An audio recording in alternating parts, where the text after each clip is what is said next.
in Concord? I'm looking at, without writing the route yet, maybe 50 severely, because earlier. The opposite. I am fine, and I know the rest of the board is fine. If there are comments from the audience, raise your hand, say who you are, and we're happy to have you. Troy. Troy Hopkins, Reading Road.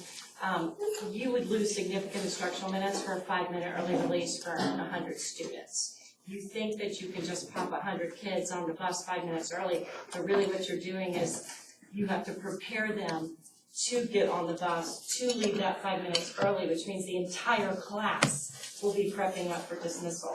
You can't say, oh, just you 7 children get ready, the rest of us are going to continue teaching. It doesn't work that way. Dismissal is dismissal. It's at the end of the day. So you're losing 15 to 20 instructional minutes minimum at the end of the day to leave early. Kristen, is that true, and how does that impact our educational time with the state? I've been busy with the camera. I'm sorry. Go ahead. Answer that. Yep. Working in the schedule. Yep. Is that we now have homeroom at the end of the day. That is 10 minutes. Does that count towards instructional minutes? Does homeroom count towards instructional minutes? I don't believe it does, but I can double check. So I have another thought. Go ahead. So we're trying to replicate our 8th bus by using buses. We're trying to work this all out. Prior to adding that 8th bus, we used to just cram everybody onto the buses that were headed in that direction, and you'd have 2 or 3 regular buses dismissing at a regular time. If you looked at that scenario and just kind of going back to that model and not necessarily, I've gone with that. Yeah, we used 4 at the end. and then everybody runs over with 15 or 20 kids, whatever fits. Yeah, the ones that go in that direction already, so nobody's rerouting or anything. And that would, They just line up, and the after-school kids sit in the front of the bus or something. then you fill it in, or fill in the holes and Right, tighten up the loads, and right. so. Because I did last year. I have sat at dismissal, and I've seen that happen once or twice where you've gone early. And it was more like 15 or 20 minutes that they were And headed it over. didn't really need to be. It was. Yeah, I mean, I'm not crazy about the idea. I don't like the idea of dismissing the kids early. I don't think we should dismiss the kids early. So I want to try to avoid that scenario. So utilizing the existing 7 buses that we have, and looking at, you said there's 4 buses that historically go in that direction, and just getting to that max student count, I think we should be able to handle the load to get the kids over to GBW. The reason we went to the 8th bus Was was to because there meet- wasn't room on the regular afternoon routes. And that's why we went to 4 buses. Yeah. We ended up going to 4. We put like the lesser amounts on the buses that were a little bit fuller, the upper grades, because they didn't. Yeah, I mean, it worked that way for a number of years. Right. All right. So I kind of want to manage this discussion in kind of in a triage manner. So we have enough buses to drive the kids home from DCS. Mm-hmm. We need to figure out how that happens and how it happens effectively, and that it doesn't impact instructional time. Right now, the big challenge is the high school. We did do a survey and got responses, and there are a number of kids that are open to the idea of a late bus. However, it may not be the kids who are on the one route, so it creates a weird situation there. The initial numbers back, which are probably relatively accurate, is that there are about 75 kids that are going to want morning and afternoon bus rides to and from high school. So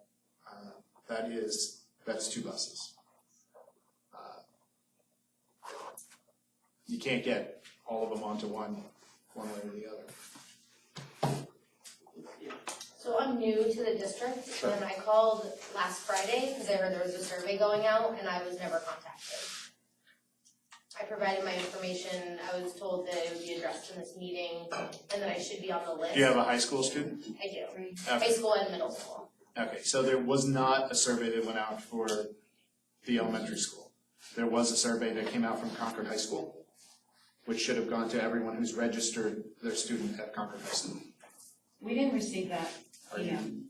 We responded, we found it, we noted Okay. it down, but we did not receive it, and we're registered at the high school. I'm sorry. Well, will that impact results is my Uh, concern, I guess, or? mean, I contacted Dale today because I spoke with the middle school and they said they provided a list of students, new or not, we should have been on it, but we weren't. So Dale didn't even have my information, and the high school had challenges getting us registered as well and had miscommunicated information in the system to contact me. That might be why.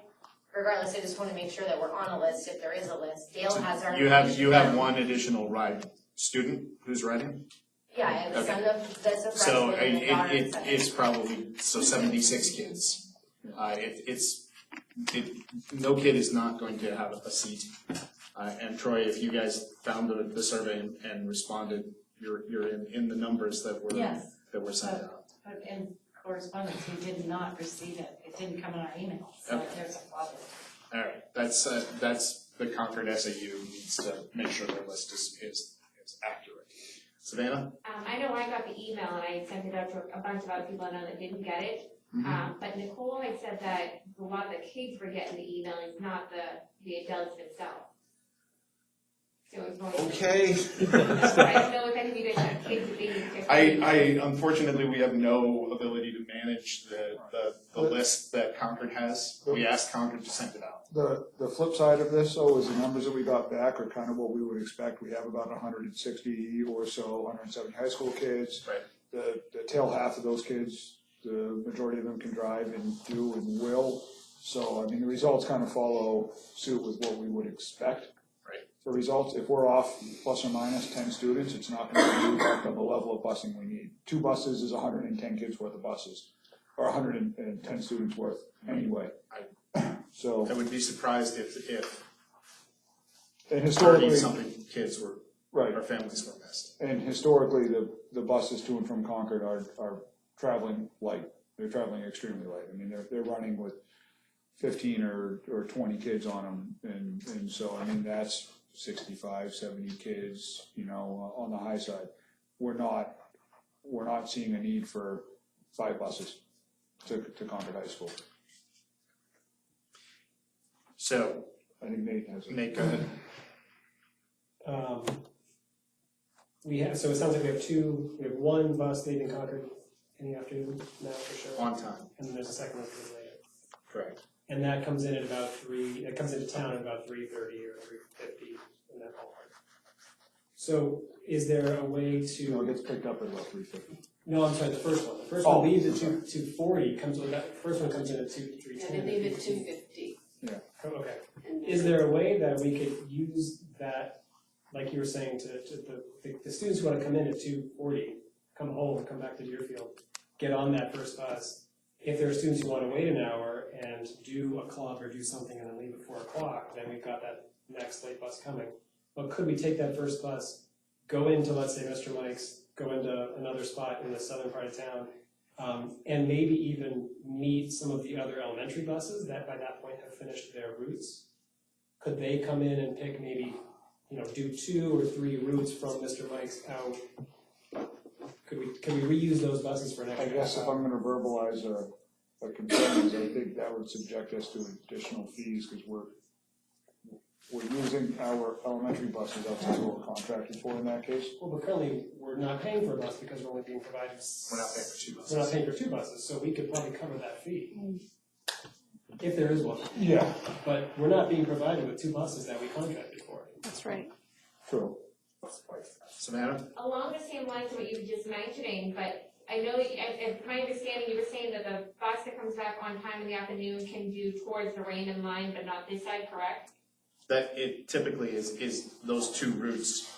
So is there any way that those that wanna come back on the early bus that are on this side of town could get dropped off at Mr. Mike's, and the ones over there can do their route, and then in the afternoon, the opposite?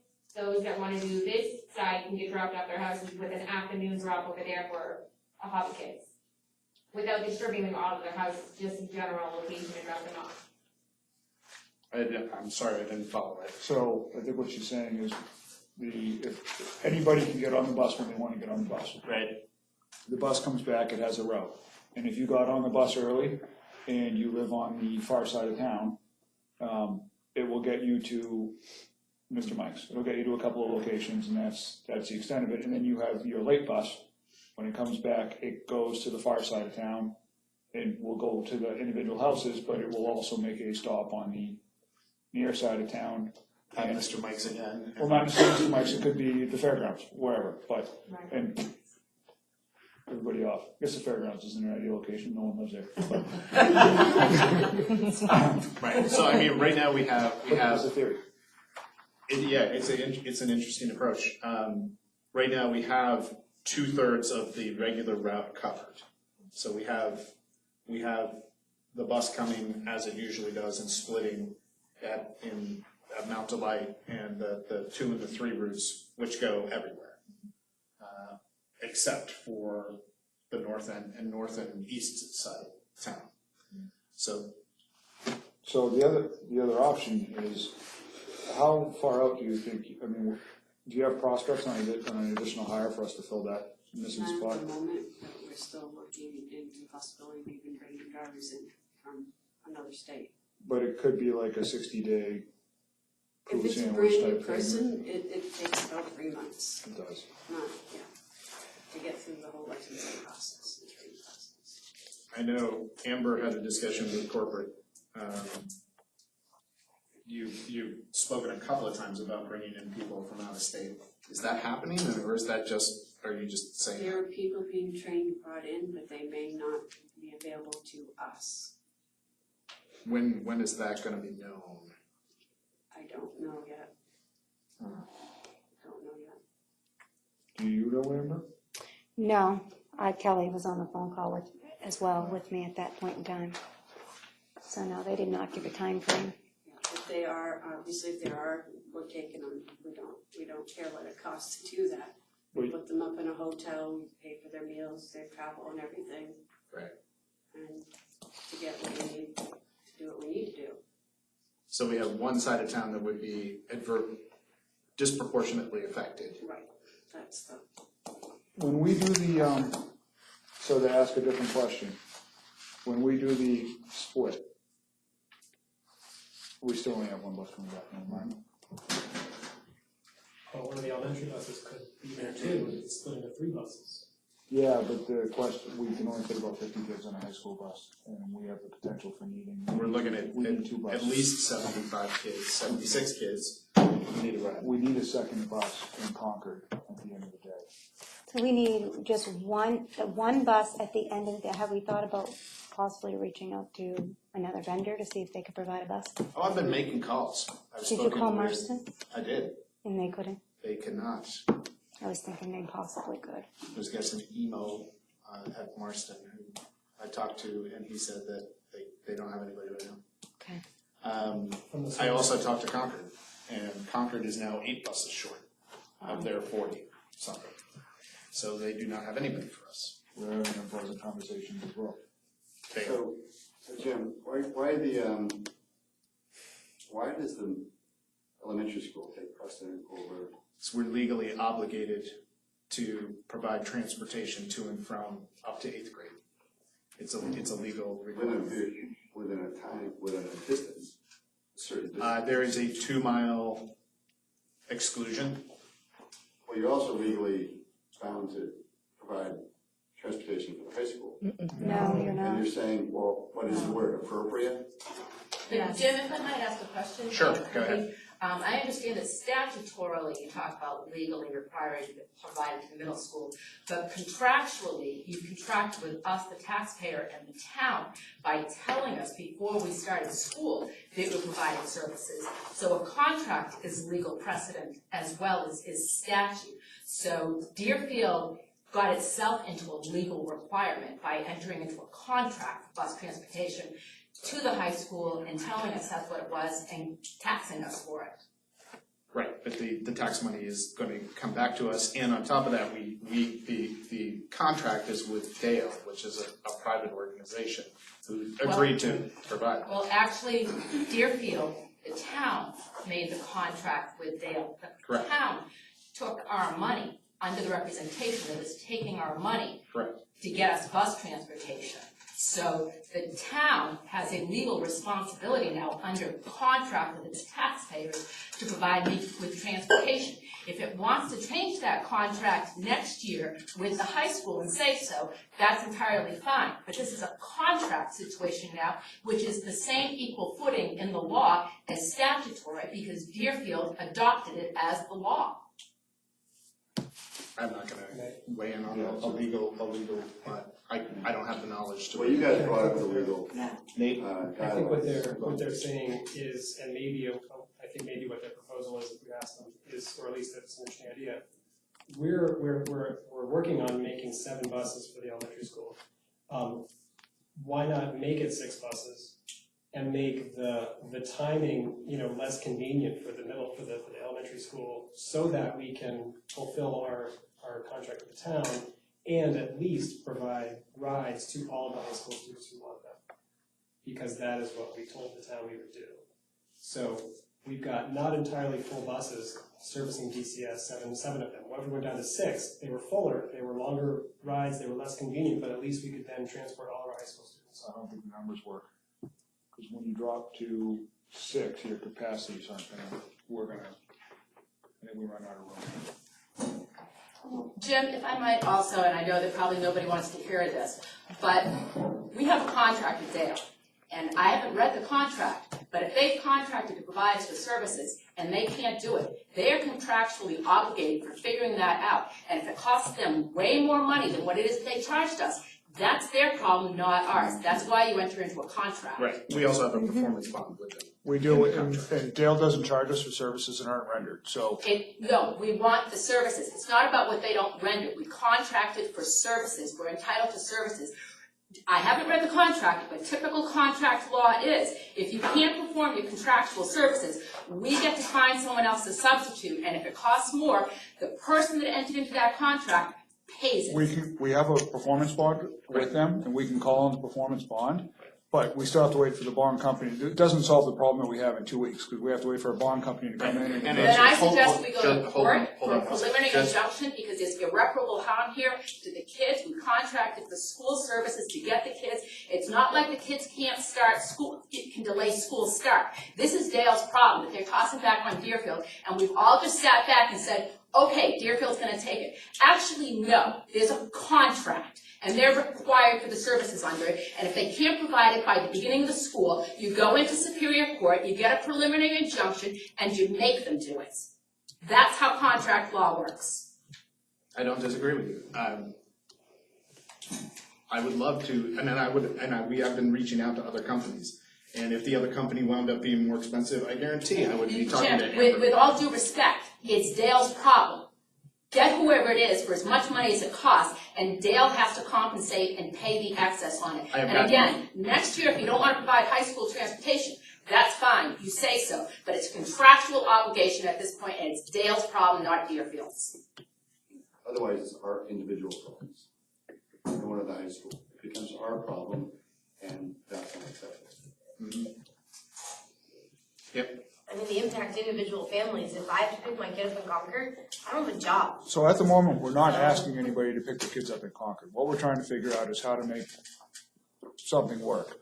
So we have the ability to. I haven't been a part of the original discussions, but it sounds like you have 1 bus for one territory, 1 bus potentially late for another, but regardless, there's central drop-offs. How far are they from individuals' houses? It doesn't have to be central drop-offs. No. So Concord 1, we can run a Concord 1 route, but it's going to be later than it would typically be. The kids will have to wait a little bit before they get on the bus to come home. So at the moment, we have 7 elementary buses. We can handle our elementary routes, and we have the ability to handle the high school routes. However, the Concord 1 students are going to be late arriving home.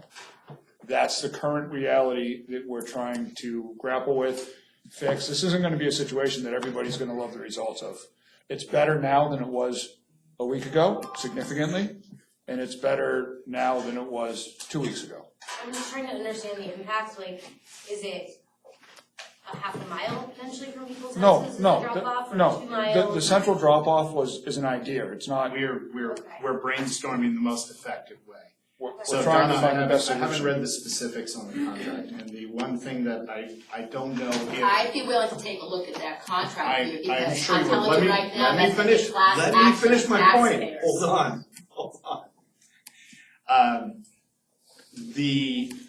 I need to read the language around the actual departure of the buses, because I agree with you contractually, they've offered that.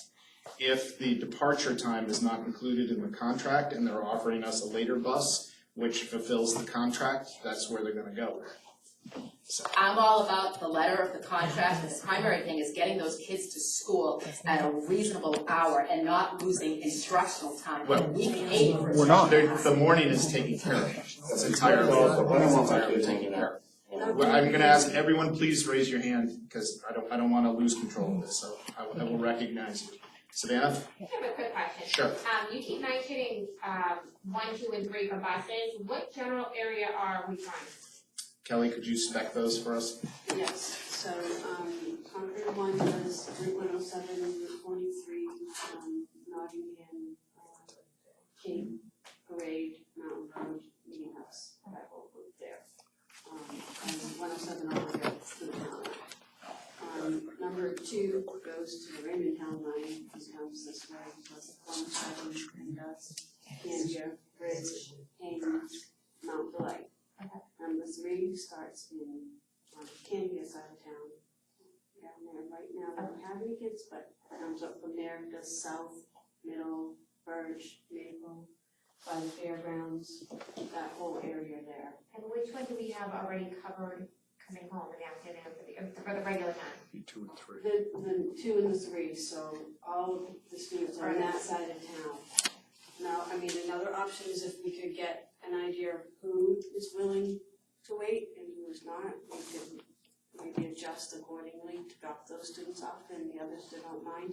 But we kind of need a plan, because Right, and that's on you. so that we I can mean, get kids still to their stops. Right. We don't want anybody to have to walk a mile and a half from home, because we can't get them there. We still want to be able to provide them to that service that we do, if possible, to get them to their regular stops. Yes. So if the question that keeps on coming up is we don't have a legal obligation for the high school kids. We don't have a legal obligation within 2 miles. We don't have a legal obligation to kindergartners, according to the law. It's only in the law, 1st through 8th grade. So why can't we cut some of the kids out that are closer and be able to have that bus for the high Because school kids? well, for me, there are 2 different things going on here. There's legal obligation where we have to meet things, and then there's the other side of it where I desperately want every single kid from K through 12 to get on a bus. Agreed. So, But if we just keep on saying we're gonna mess with the high school bus until it can be figured out. I don't understand how it's automatically the high school bus. So I, for one, am not sending a kindergartner walking a mile up 107 or 43. Agreed, but it's a lot easier as a parent for me to get my kid here than it is to get my kid to Concord. Your kid will get to Concord, though. Your kid is going to get to Concord. My kid can't take a bus home from Concord. Your kid can take a bus home from Concord. No, I live on this side of town. And the She bus needs will- to be home by 4 o'clock to have infusions done. She can't get home by 4 o'clock. Derek. And so you're saying it's okay to have high schoolers wandering around Concord for over an hour until waiting for the bus? That's okay? If I can harken back to a different time in this town, No, well, you can't. It doesn't even matter. Yeah. So. but that's how it was not for acceptable. generations. There are kids that are gonna play sports, there's gonna be ebbs and flow, there'll be numbers that are going on. But bottom line is, we're already getting bused over 30 miles, over a half hour away. So what are the solutions you're offering to us? If we're gonna go to Concord, and Concord can't help us. So you got Deerfield, you've got Dale, you got Concord. No one can solve this problem. What are you gonna offer us, and what are you gonna tell us that we can do? Are you gonna offer to pay us to go take our own kids? These are working class families. Are you gonna tell us, hey, well, you go work in Londonderry, bring your kid to Pinkerton then? What are you gonna offer us that are real solutions for working class families? Because this is not a short-term problem. This is a long-term problem. If you think people are, not wanting to work in this country, or, it's just kind of, we're going through a phase, it's gonna happen here. So Deerfield going to Concord, this comes up, this is a long-term issue here, where we can solve the short term, but having every kid going to Concord right here and working us and running into this problem, this is why you should have had school choice going on a long time ago. Because now we can go into Concord. You should walk into Concord right now and say, listen, we can't get our kids home. We want you to amend the contract and say, listen, any kid that wants to go to a different school on my way to work, we're gonna let them do that. Because that's the right thing to do. It keeps them safe, it keeps them going where they're going, and it works for us. Tina? If we go the later bus route for the bus 1 route for high school, Concord offers an after-school homework time. It's called C21. It's in the cafeteria at Concord High School. It's supervised by an adult. Kids sign in and then sign out to get on a late bus. Concord High School students use it. My own daughter used it for a while. There are, I don't know if they're teachers or other adults from Concord High School that are available for help with homework. They can make appointments for after school with their teachers. There are a lot of options, for after school, so they're not just milling about in Concord. And it's supervised, and it's free, there's no charge for it. Okay. It's an option if we do have to go the late bus route. Yes. Hi, Nicole. I will say that I personally know for a fact that Concord had the hardest time watching both of my boys who went to school there get off the bus, and they did not watch him. I asked them for truancy on son, figuring he would go to school. They said once he gets on that bus and off the bus, it doesn't matter. They won't do anything truancy-wise, because he was literally going to Concord, getting off the bus and taking off. There is no way that a kid can be guaranteed to be watched. When I was calling Concord High School, telling them to go search for my son, because I had a tracker on him, and found out he wasn't even at school, and they were saying he was. So there's no way to say a kid's gonna go to a club after school. There's no possible way. I did it for the last 4 years with 2 kids in Concord. And there's no way to guarantee that the kid's gonna be safe, because my son was going doing drugs and drinking while school was going on. All right, so we have bus routes in front of us. I'm sorry to hear that. I really am. There's no way to guarantee that. There's no, I mean, there's, when they get to high school, they go and do their own thing. That's what I'm saying. When they go to a city school, it's very different than going to a small town school. I know this personally. Right. But there's already enough going on for them to make options when they go there during the daytime. Never mind giving them an extra hour to make more mistakes. Okay. It's sort of in response to that. Sure, go ahead. One thing that my school does has a late bus, and the way that you get a ride home on the late bus is that you produce a pass from the teacher saying that you've been in this room or with a teacher, or you've been somewhere for the last hour. And if you can't produce that, you essentially don't get a ride home. But you have to verify with the bus company that you've been not, I don't know if we want to get to that level of micromanaging your high school students' time, but that is a way of having another layer of making sure that there's, and these are freshmen, they're basically 8th graders who are, a little bit older. And so maybe they do need a little more supervision, and so this would be a way of doing it if you wanted to take that step. To get onto the late bus, you have to produce some sort of, we would need to have an agreement with the bus company. Savannah? In the 2 buses that we would have in the afternoons, we do have the late bus. Is there a little bit of wiggle room? So say a kid that isn't do sports, that they wanted to come home on the earlier bus, they can, and if they wanted to stay after, they could do the afternoon bus, or is it pretty tight numbers where you would have to give them certain slips to say, okay, you have to be on this bus and you have to be on this bus? I just don't know the numbers on how tight. That would have to be managed by Dale. So- Dale would have to be specific in terms of how something like that would happen. Hold on, why can't we bring all the kids home on bus 2 and 3?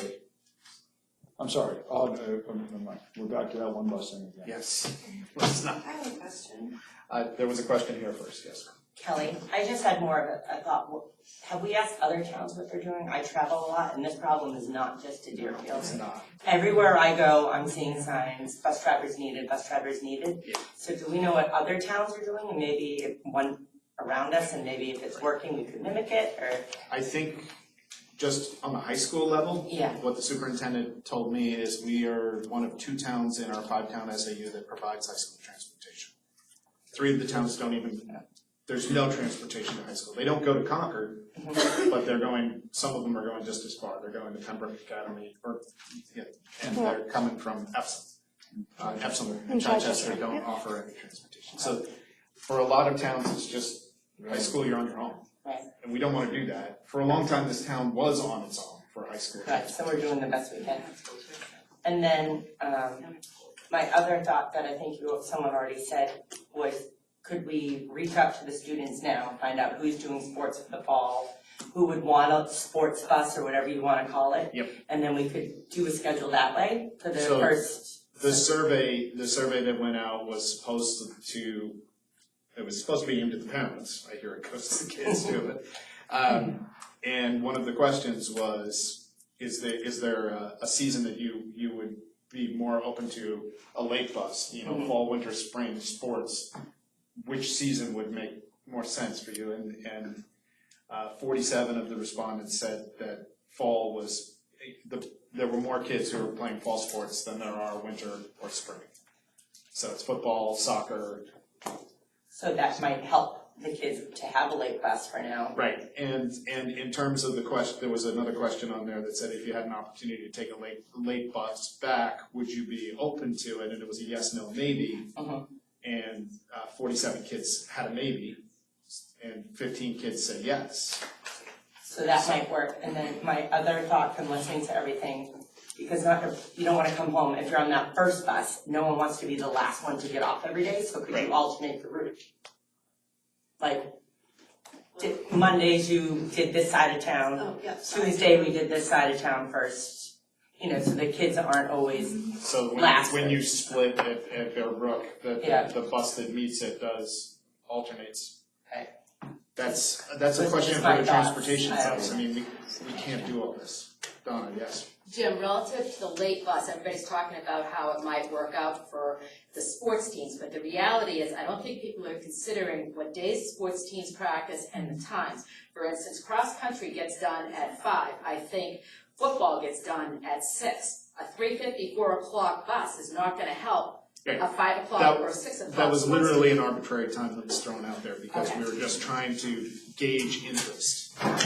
Because there are practices that happen, soccer gets out at 6. Derek. The reality is I have a freshman girl who is supposed to go to sports, but she's not gonna feel well one day, and she's gonna wanna take a bus home. And I'm gonna want her home, and I don't want her hanging out because she's sick, and we can't go get her. So that's the reality. That's the situation that you guys have to solve. Someday, you have to get a bus, you have to get enough people, enough buses there, you need to get at least 2 buses there for the kids to come home. That's what we're working on. And if you don't have buses and bus drivers, then it's gotta come from the elementary school. Savannah. I know it was mentioned online, but what if we had moved DCS's time back an hour? I mean, the shift there would cover early and afternoon for both Concord High and here. So why is that not an option? Everything is an option. There are ramifications to every single kind of move like that. And I actually had seen that one flown around. So Kristen, do you have a couple of comments on moving the entire elementary school schedule back one hour? Just elementary? Well, DCS. How would that impact? What are the moving parts on that? Schedule, first of all, you're talking about the whole school or just? The whole school moving back an hour. I'm gaming this out so that everyone can hear. What does it mean? Who's the DCS driver, because I can't do that. It stops our sports programs, basically, for the kids, it's gonna. Yeah, it'll impact, the absolutely. teachers contractually could, they have a contract that has specific times in it, so the teachers union would have to agree to it. It's a change in working conditions. Yeah. Yeah. That would create a domino effect that would be very difficult. And teachers have their own kids in other schools. So, yes. Do we have any shorter DCS routes? No. No, okay. Unfortunately, It's too no, big. we don't. Okay. We have a huge town. Well, I know that, but I didn't know if there was like, you know, a route that it only took 20 minutes to get through your route versus another one that takes an hour. Right, Tina? If we split up purple bus between red and pink bus like we've discussed before, that would free up a bus to go up to Concord. Is that what you want to do? This is you guys. It just adds time to pink and red bus.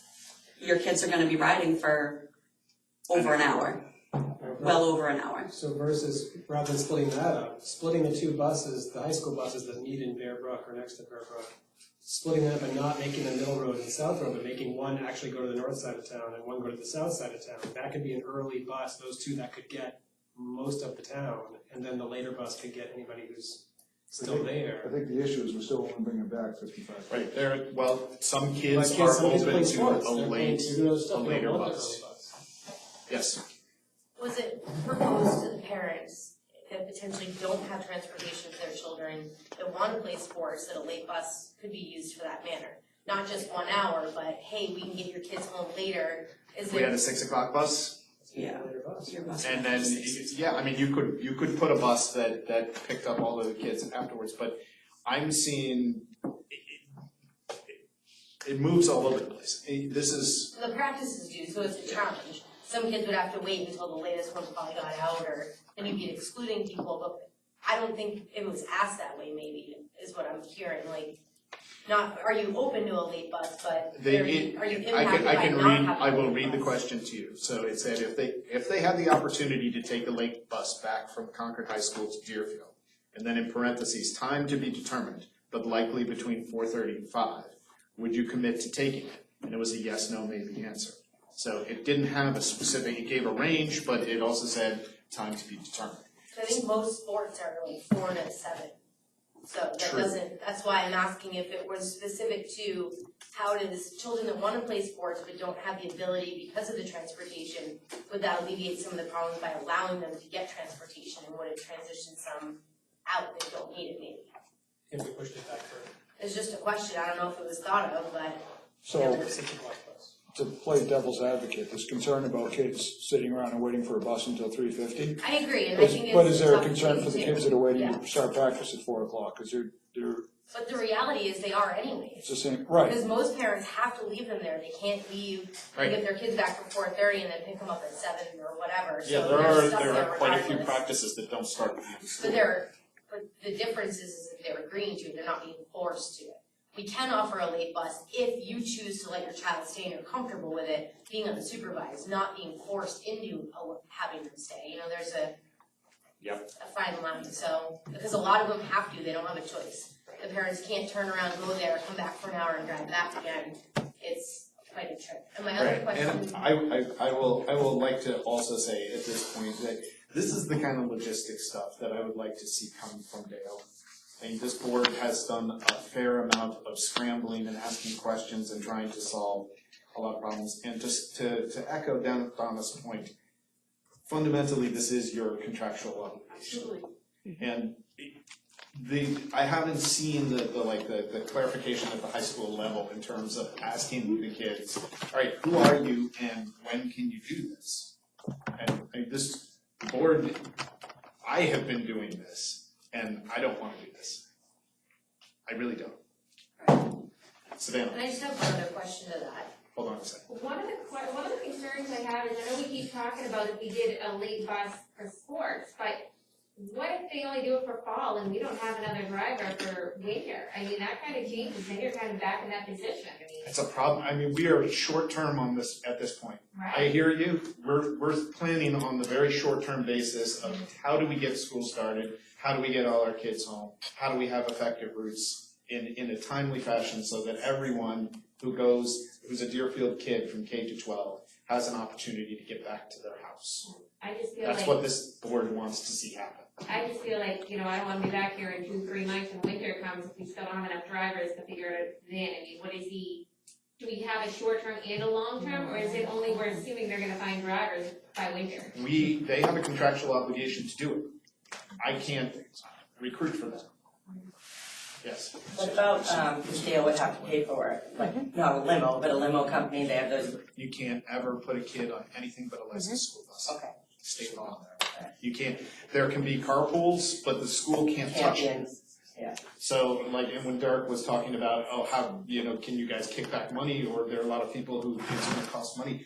As soon as any tax money comes to somebody and it deals with transportation for children, has to be on a bus. A school bus. A school bus. There's no Big other, bus. there's no The option state beyond a doesn't- bus. They don't waiver on that? There at is all? zero, there was a law put in about 3 years ago, which is why you cannot carpool kids to class trips now. It is absolutely, unequivocally, has to be a bus. They ride licensed on a school bus.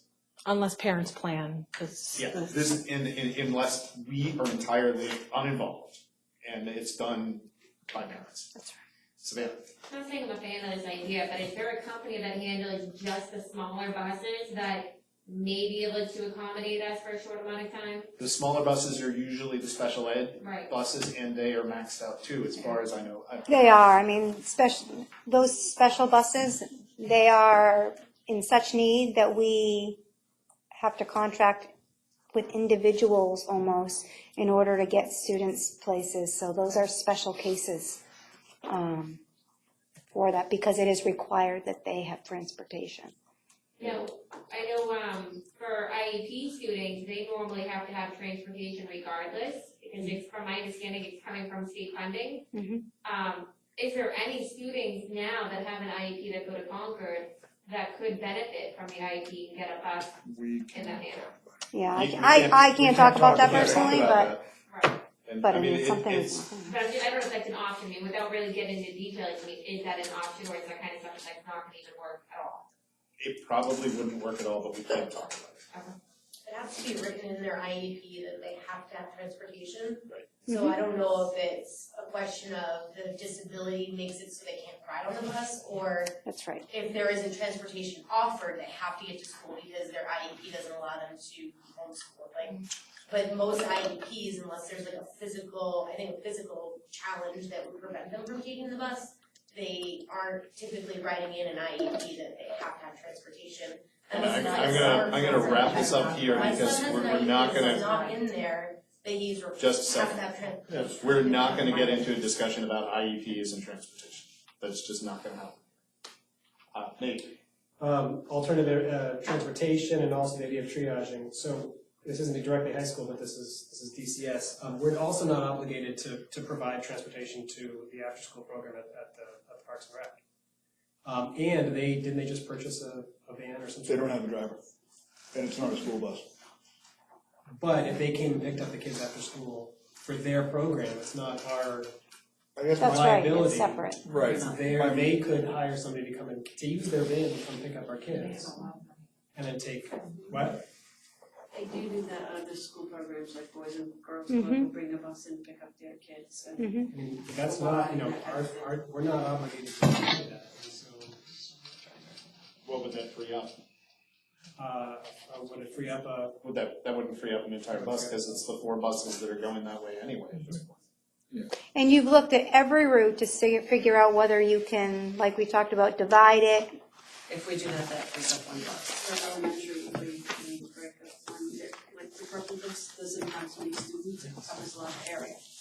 So that's why the routes are short. And in some areas, sometimes depending on how the students are broken up, we can do a really quick route and be full. Give this a demographic pretty large, so in order to do that, some buses are, you're gonna have at least one bus in every town. Goes forever, but picks up 25 kids. And that's purple And that's bus. purple bus. So We can split it up, but the kids will ride for well over an hour. you would split purple and red? No, purple into red. Oh, red and pink would pick up purple. There are a few other things that we could do to make that drive quicker as well. Some of the options we could do. are the buses that cover the same So area. could those two buses just take rec kids, so it doesn't lengthen the time too much more? We don't go by it, but it would But- add time to go to past the George B. White building. Would it add a lot, would it add Yes. less time than? It would add it would add the same amount of time Okay. probably. So approximately how much time do you think it would add to those students on the bus? Probably add 20 minutes. So I drive Pig Bus, my route is already about 45, 50 minutes long. It would add 20 minutes, which puts them over an hour. You drive the off-road bus. That's, I'm looking at the bus route. covers a lot of area, but it Yeah. doesn't have a ton of kids. Yes. That's the off-road bus. And Red Bus covers, I think that Red Bus has more kids than I do, but they cover the two highway roads, 107 and 43. So kind of another big picture question, because we're, 3 weeks ago, or 2 weeks ago, we were looking at 3 elementary school bus drivers gone and 2 high school. Every single week it gets better. We are now in a situation where we have the same number of elementary that we had last year, and we are most of the way back on high school. In another week, is this going to be a moot conversation? What measures are being taken? So other than calling the other states, what is your company doing to ensure that we get drivers in? We are advertising everywhere under the sun. We're parking buses at the Epsom Traffic Circle, meaning if we have people that go and the employment security offices, when they have a meeting, they're waiting at the door for those people to come out and say, hey, how about this? We go to the job fairs themselves all over the state, where they have them. We have a person that does just that. We have advertising. We have online advertising on Channel 9. We have, like I said, put the bus there. We take it to different locations. We park it. We have people there to talk to people, talk to them, give them an application. Have you thought about looking at routes in some of the other schools to We've already shifted showed buses? one of the elementary drivers that is now going to be in Deerfield, we showed it in another town to bring them over. How short are you overall, or how short is Dale, do you know? We started with about 15 openings. For this upcoming school year? For the SAU? For all the 9 districts that we do. Yeah. Where are you at right now? How short are you now? We're down to about 6. Okay. And that's, any terminal that has a body to lend, we're taking it. We'll do, obviously, because SDA covers obviously all over the country, so we can't pull drivers from the states. But in New Hampshire, when we roster a driver from the state, People Transportation, we roster them with every town we cover with our company in the state of New Hampshire, so they can go anywhere and drive for any town. Any one of without SDA's having to go terminals. through additional training. Right, and it is not in any way our responsibility to talk about compensation in your company, but is that something that is managed at the local level or the corporate level? Are you told what you pay? They basically, like a business model, they work with contracts, and we've been upping the rates over the last 5 years. And specifically recently, from the conversation I had last week, that is one of the methods they've taken is increasing the rate they pay to try to encourage drivers to come on. I think you might not be to the sweet spot yet, just my It's personal not- opinion. And it's not just that, I mean, look at the unemployment rate. It's low, but if you guys were at $25 an hour, it might be a different story. I know that's not your decision. There goes our contract. Well, They can't fulfill the contract, so they've got to figure something out. It's not that we want to be in a position, we never do. Yeah. We want to do everything we need to do, and, we don't want anybody to do other lives. Okay. That's not ever, that's why we're trying to move people Sure. wherever we can. I can't tell you that if it's in a week, it might be just tomorrow, but so the plan going forward, right now, it sounds like we can talk about the elementary school and get that to be ironed out. The high school is a challenge. What actions can you take in the next couple of days to reach out to the individual high school riders to clarify who can do what ride, who is open to a late bus, and then kind of repropose to us, okay, I have 35 kids that came off the roster, in which case we're fine. So- But like, that's what I wanted tonight. I also think we need to start developing some sort of what's our plan moving forward. So we know we have 7 elementary school buses at the moment, that's what we decided we're gonna utilize for elementary school. We need to talk about the high school buses, and although it may change in the next week, or it could change in the next week, I think it's appropriate for us to start informing families that This is at what's the coming. moment, this is the way it's going to be, unless something changes for the better, and if it changes for the better, we're gonna let you know. But I think we need to start doing that. Savannah, you've had your hand up for a minute. How set in stone is it that Pembroke would do that route, or any, I mean, do we have a set in stone bus that would do a late bus, a late route? If they commit to it, they're Dale employees, so they go wherever Dale tells them. Okay. Yeah, I just think the point is that a late bus really isn't a solution. You're still having kids, hanging out after school, and it doesn't solve the problem. But it may, if they agree to being on a late bus, and it was clarified by the kids that are either doing sports or actively want to stay late for a club or some other effort. Yeah, but there are kids who want to stay late. Days, it's Right. all fluid. The days are gonna be sick. This is not, you have to prepare for every kid to be able to have a ride home. At dismissal, we're gonna try to do that, but that may not happen. And that's not in the contract. What's not in the contract? That it has to go, the bus has to go at a certain time. There's no mention of time in the contract. We agreed on a contract that provides transportation, but there's nothing explicit about what time that transportation happens. It's kind of funny, there's a lot of talk about not having, you want the kids to do this, you want everyone safe and home, but you bring up contracts and all that.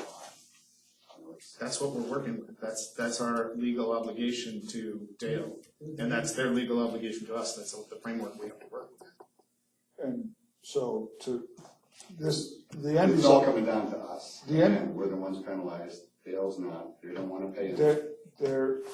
Dale does not, at a minimum, Dale does not bill us for services that aren't rendered. So we're not paying, we haven't sent them a check for this upcoming school year for services rendered. They don't invoice us for services that aren't rendered. There's other things that we can look at, and there's other options we have that we can exercise. But those options that we can exercise don't solve the problem tonight. The problem tonight is we have to figure out how to get the kids from point A to point B. And somewhere in this situation, I can assure you that there's going to be people that are unhappy with what we come up with for a solution. And that is an awful position for us to have to sit in up here, but we still have to come up with, we have to have a plan. So to sit here and not have a plan is irresponsible of us. So we need to develop a solution. And that's what I was gonna say, I've been listening and having had kids go to Concord and kind of know what that anxiety is the first time they go and the, what is that gonna be like for them on the way there and way home.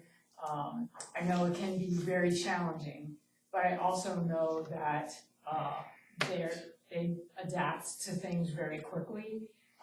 And so I think that probably we shouldn't leave this meeting without plan A. I think we should have plan A, like as best that we can. I mean, I know we don't know who's gonna take a late bus and who's not, but we can anticipate that perhaps when we're looking at the numbers, that it could work out that way. So at least that is a plan A. Which is proposed right now. If we accept it, that's what Kelly came with tonight. Right, and then it doesn't mean that it can't change, so I think that we need to then okay, so we left this meeting, and this is what it looks like, and we're gonna keep you posted, because it's a very fluid situation that we don't have a lot of control over right now. And I see that there are clearly two different things. There is a short-term issue, and we have to deal with the short-term issue. And then there is a longer and bigger picture that we have to look at that has many other layers and variables. But for right now, I don't think this is the meeting. It's good to hear those things, and we should make note of them. But right now, I think we gotta have plan A and move Plan A forward. I agree. Mm-hmm. Can I say something as a community? Sure, go right ahead. I had two children, that the community did not offer transportation to high school. I had a son who, at times when we couldn't get him to Pembroke, he had to ride his bike back and forth. We didn't have the community support. A daughter who walked 2 miles, dropped off and had to walk 2 miles. There's community support for transportation for high school students. There's a board that's trying to work diligently to get that transportation. There's a bus company, and we all know of the employment shortage that we're having at the state, diligently working to get transportation for your high school students. So I just want to let you, I hope the community can embrace the fact that, the high school community can embrace the fact that times have changed and people are willing to to provide transportation for your students. And for that, I'm grateful to see that, because I didn't have it. And we also then, once it did come, we had to pay to have our child pick up a monthly fee. So I'd like to thank the community for providing transportation to high school. So I think the most productive thing we can do right now is look at what was presented by Kelly on the sheet in front of us and talk through, obviously, let's talk high school at the end, and let's talk the DCS routes to start with. So this is pretty much exactly what we had last year. Right, when times moved up, so that obviously they arrived at the 10 minutes earlier. The only request that I wanted to float was the possibility of the blue bus and the white bus crossing through Hartford Brook, and the white bus finishing off the blue bus's route once they get out on South Road, and the blue bus finishing the white bus's route once they get onto Middle Road. That way there'd be 1 or 2 additional stops through Hartford Brook, as we have an enormous amount of kids in there right now. You mean having one bus go up it and one bus come down it? So this one coming like this, going like that, this one coming like this, and going like that. Hold on 1 second there, Jim. So you want to route a bus up Hartford Brook Hill? I want both buses. One to go from south to middle, and one to go from middle to south. Isn't it, Like an X. why not just send the white bus into Hartford Brook and have it go up, turn around, and then one of the cul-de-sacs? Turning around is a huge pain. Cul-de-sac, they're all It's just not cul-de-sacs. possible. It's not that it's a pain, it's just can't be done. Right. And the other concern that we had with Hartford Brook is the hill, and getting a bus safely up it. We have steep hills in town. Is that an undrivable hill for a bus? I haven't driven in a bus, so I And when I wouldn't say. spoke to, Tina has the off-road bus. when I spoke to the two drivers that cover that area, they both had the same concern. It's concerning with that many kids on that, as long as they take care of it well and make sure it's sanded well and. Right. But there are a lot of kids to be out at a bus stop when you're sliding downhill. That would be. It's true of any hill, yes, absolutely, but. I mean, I've run up that hill, that's a hell of a hill. It is a steep hill. However, we're going all the way out, Mountain Road. We could change that. To the, we have a concentration of kids in that grouping that, there's 20 or 30 or more kids in that development. It's a town. And they'll hook their golf carts to the ball, and then jump in their golf cart. Right. I know, that would be my proposal. What does the rest of the board think of that? I think if you do that, you're gonna have parents wanting the buses to go up and down High Meadow. Yeah, and right, then you have to go into all those neighborhoods. I'm not there yet. I mean, I think we need to deal with the bigger issue with Hamilton. It's a through road. A dangerous one. It's built to state road standards. Lined with kids. whereas Mountain Road is not lined with kids on that hill. Route 43 coming down that hill is not lined with kids. I am one board member, so that's what I would like to do. But It's usually my stuff that dies on the fire. you guys can kill me. I'm not there on that one yet.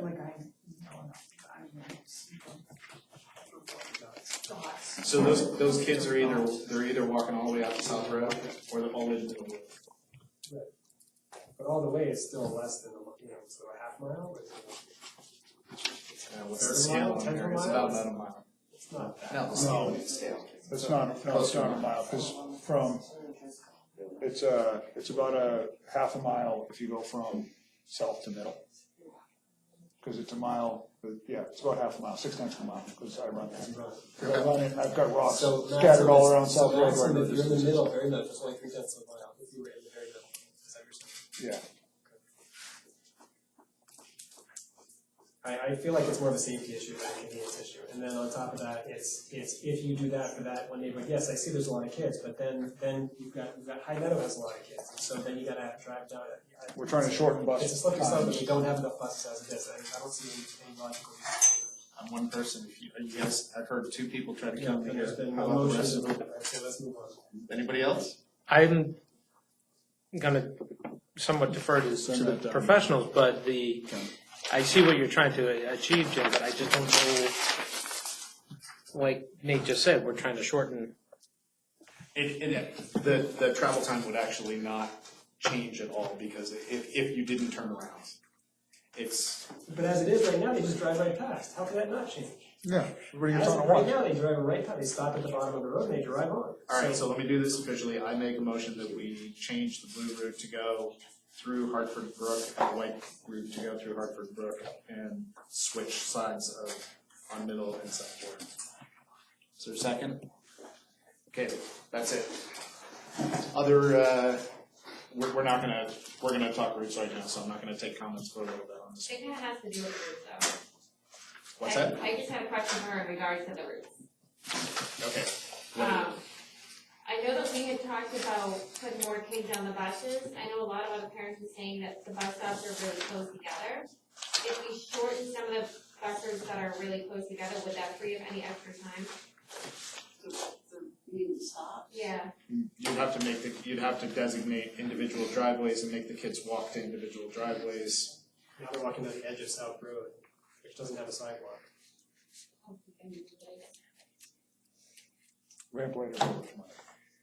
Ramp later. Again, I think the answer is no. Are there any other changes to the elementary from what we did last year? Like just the time? So at the moment, elementary is what it is, and then after school, at the moment, is riding out on 4 So we would need a buses. motion from this board to accept it with the possibility of making changes based on the dynamics that are obviously going on, or do you want to just accept it as is? Well, we can make changes at any point. No, we can't. I think once we set the bus routes, I think with the issue we have on hand, I think we well, should you make leave them to what come I'm on saying in. is make a motion that allows you to make the changes. Yeah. So Put the language in the motion. I move to Yeah. approve the elementary routes based on the current information, but leave them open to amending in the future. Second.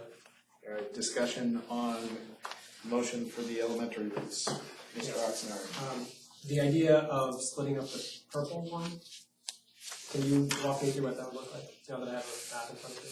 So we would, pink bus would take red buses, Mountain View Road, 43, going towards Northwood, add that to the pink bus route. And then red bus would absorb Griffin Road, Old Center Road, Church, and Meeting House Hill. And Cole and Candia would go on one of the other buses that go White or orange. yellow? White or yellow, yeah. I think we said orange, there's a yellow. I think we said orange made the most sense, because orange travels the whole distance Sorry, my color. of Cole and Candia. There's James City. Yeah, James City Road on there too. James City Road would be picked up by pink bus, right? On average, how much would that add to each of those routes? It would add probably 20 minutes-ish This to piece red and pink. would go to pink. So Okay. This piece would go to red. And it wouldn't add anything We to didn't ride orange. pink all the way down Ant Mountain Road. If we didn't, I mean, if we stopped at the end. Just a little bit. So, What's the furthest we have to go on those? Orange, yeah. All of the lines. Yeah. But there are only a few stops, is the thing. It's a dead-end dirt road. Well, There are only a few stops. I guess But I didn't have to mind go the what whole you length. were It takes a good 10, 12 But you minutes. have to, according to law, I mean, by law, we only have to get into, what, a mile's distance from the house, right? Or, what if when you we, say you have to do it all the way down, I don't know what the law So, is. so let me pull this together here, because we just had a motion to accept it as written. And Now we're we're talking discussing. about changing. now we're just in Right, this discussion. is discussion for, This is before discussion. we haven't voted on the motion. We haven't made Here's the any discussion. amendments, But, but, so you might make an amendment. so a question. Rather than doing that, because we're okay for high school in the morning. Yeah, we wouldn't do. What if we didn't do the split in the morning, so that the elementary kids could stay in bed for that extra 20 minutes, and We don't need to do the split in the morning. We're trying to. you're only talking about the afternoon. We're just trying to, yeah, we're trying to free up a person to go To to get the back to second Concord. bus into Concord to get all Well, you the kids didn't back. say that earlier. I'm sorry. We thought we had a bright idea. I thought I was onto something here. It was your idea. I'm taking credit if this works. Okay. If it fails, somebody else's idea. So if we just did it in the afternoon, so if we just split the bus in the afternoon, the only concern I have in that case, Which though, bus, or be specific? It's a red and pink. It would be purple. I mean, Purple purple bus and- split. Yeah, To we're red. gonna- Okay. so in the morning, we're still gonna use purple bus for elementary school. Yes. In the afternoon, we're gonna send purple bus to high school.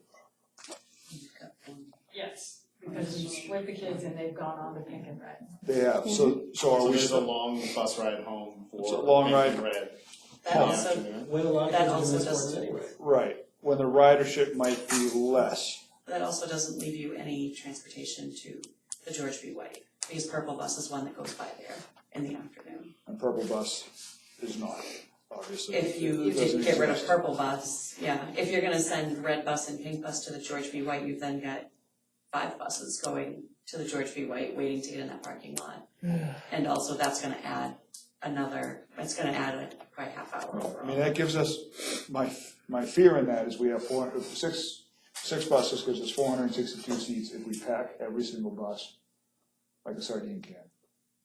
7 buses gives us enough seats for every kid, and we know from last year when we did all the math, we see about 66% utilization. So, Which is gonna be down this year based on the communications with the community in the last couple of weeks. but assuming it's still 66% utilization on 540 kids, right, approximately? 530. So we need to, if the utilization's the same, we need about 360 seats. But it's getting, Which is 77 per bus, which would be basically, insane. Yeah, it's not necessarily 770. I mean, some of the Wait. kids are kind of built. Yeah, middle no, school, kids. middle school kids no, don't. 100%. But I mean, that, Like we still have to safely we can't just squeeze them in and. no. 60, You're making me nervous. 66% utilization gives you 2 kids to a seat. So, I mean, that works. So what are we saying? We want to, is the idea behind this, take the purple bus in the afternoon and send it up to Concord and put those kids on the pink and the red? That's an idea. I think honestly, I think it creates one problem to solve a different problem. Yes. If the Purple Bus went to George B. White on its way to Concord, would it get there in time at all, or would it not even beat that other bus from Pembroke? No, we were it talking about? wouldn't, yeah, it wouldn't get there on time, it would get there earlier. Earlier than the Pembroke bus we were just talking Earlier than anything, yeah. Yes. How far, how late about. would it 3 be? o'clock, how long would it take? 3. 3? Right? No. No. No, you guys are getting out This later. is- Yeah, this is- you're not later. You're not getting out. You're getting out of here at 2:50, they get them over to They're not George gonna B. be there White till by. They're gonna be there at 3:50 anyway. 3:30, 3:40. It'd be Well, the same as- we don't leave here, like 2:40 is dismissal time now, Right. but we don't leave here until 2:50, 2:55. So, yeah, and it's 40, from GBW to Concord's gotta be a 40-minute Bus drive. Yeah. ride. Yeah. It's 35 minutes from where I am, it's about the same, so. We could load Purple Bus at 2:40 and they could be out with the George White kids and they could be out dropping them off and. You're still talking a 15-minute delivery to George B. White, and then, so they'd be leaving George B. White They're by. on one load. We're not They're picking gonna up come back time. and get another one, which is what the 8th bus does now.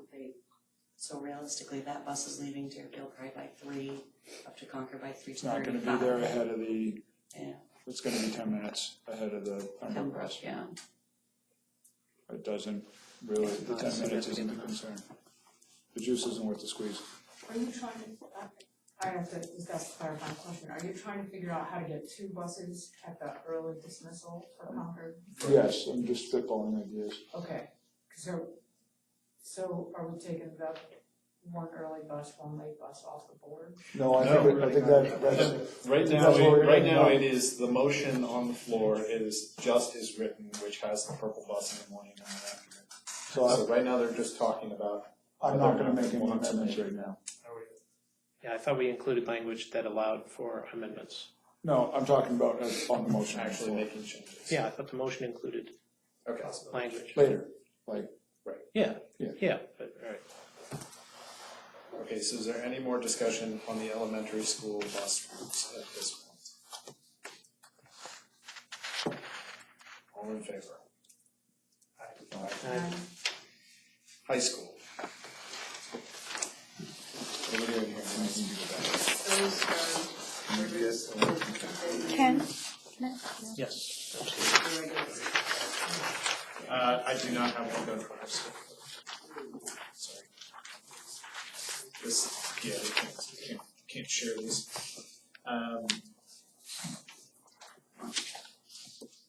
So, right now, the proposal is, the morning is covered with basically a similar situation to what we were doing in the afternoon. In the afternoon, right now, the one bus is the one that's late on your proposal. The one route bus is the one that's late. Which I understand is not fair. I don't know a simpler way to not let them. Unless it got to the granularity level of you reaching out to individual high school bus kids and really getting a firm fix on who can do a late bus. In which case, it could come back in and do 2 routes all over the place, or however. I mean, if we find. Can you mind walking through what it currently does? The 2 bus or the 2 every bus comes into Bearbrook. They come into Bearbrook and, as they currently do, the 8th bus that drops off the George B. White bus then goes and meets that bus. They take all of their kids and they do their complete routes in town. But those routes are primarily, one is Middle Road and one is South Road? Or Middle Road, South Road is one of them. Okay. The other bus goes, from Middle Road, South Road, and Candia into Time. And they do the transfer at the intersection of Mount Delight and Middle. Right. So One right of now. the buses actually starts their run on Mount Delight and heads right off to the route, and the other one starts on Middle, so they start from there and do their route. And so then the Route 1 is the one that's 107 and 43, the north end of town. Correct. It comes in from. Parade Road, Nottingham, that way. So, our options that we have basically on the table are what's being proposed, and a late bus coming out of Pembroke, or a delayed bus, I don't wanna say late, a delayed bus coming out of Pembroke, that's an option. Another option is we figure out how to get all the kids to a central drop-off point in town, and we look at it and we triage it a little bit differently and say, high school transportation is now gonna get you back to the George B. White building or to half a dozen spots, and then you can hike. I mean, really, that's all I'm seeing for options. I think if I were to propose, I think what it seems to make sense to me, and I think would make the least, would meet the most need, I think we have a very diverse set of needs, would be to have this same bus come in with those students who wanted to go in right after school back to Deerfield.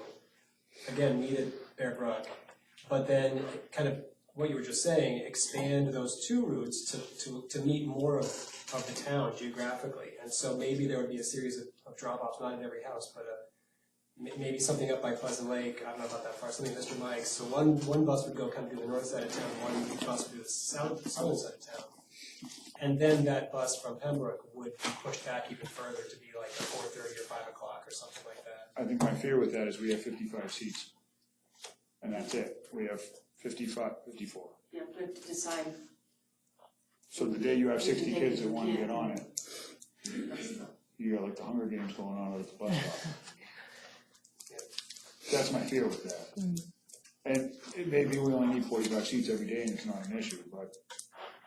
Do you have any districts where you have assigned times on buses from high schools, like you are on this bus, this is your seat, and if you don't make this bus, there might be room on a different bus, but Yeah, most of them don't. I mean, they used to run late buses, basically track to school for and stuff, but they found it wasn't enough ridership to sustain the cost of the district, so they didn't do that, so.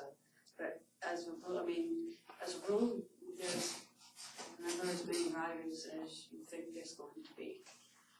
We won't know that until we know who's actually taking the bus. Yeah. We could find out after the first week that, hey, we can make this work, we can bring them all back.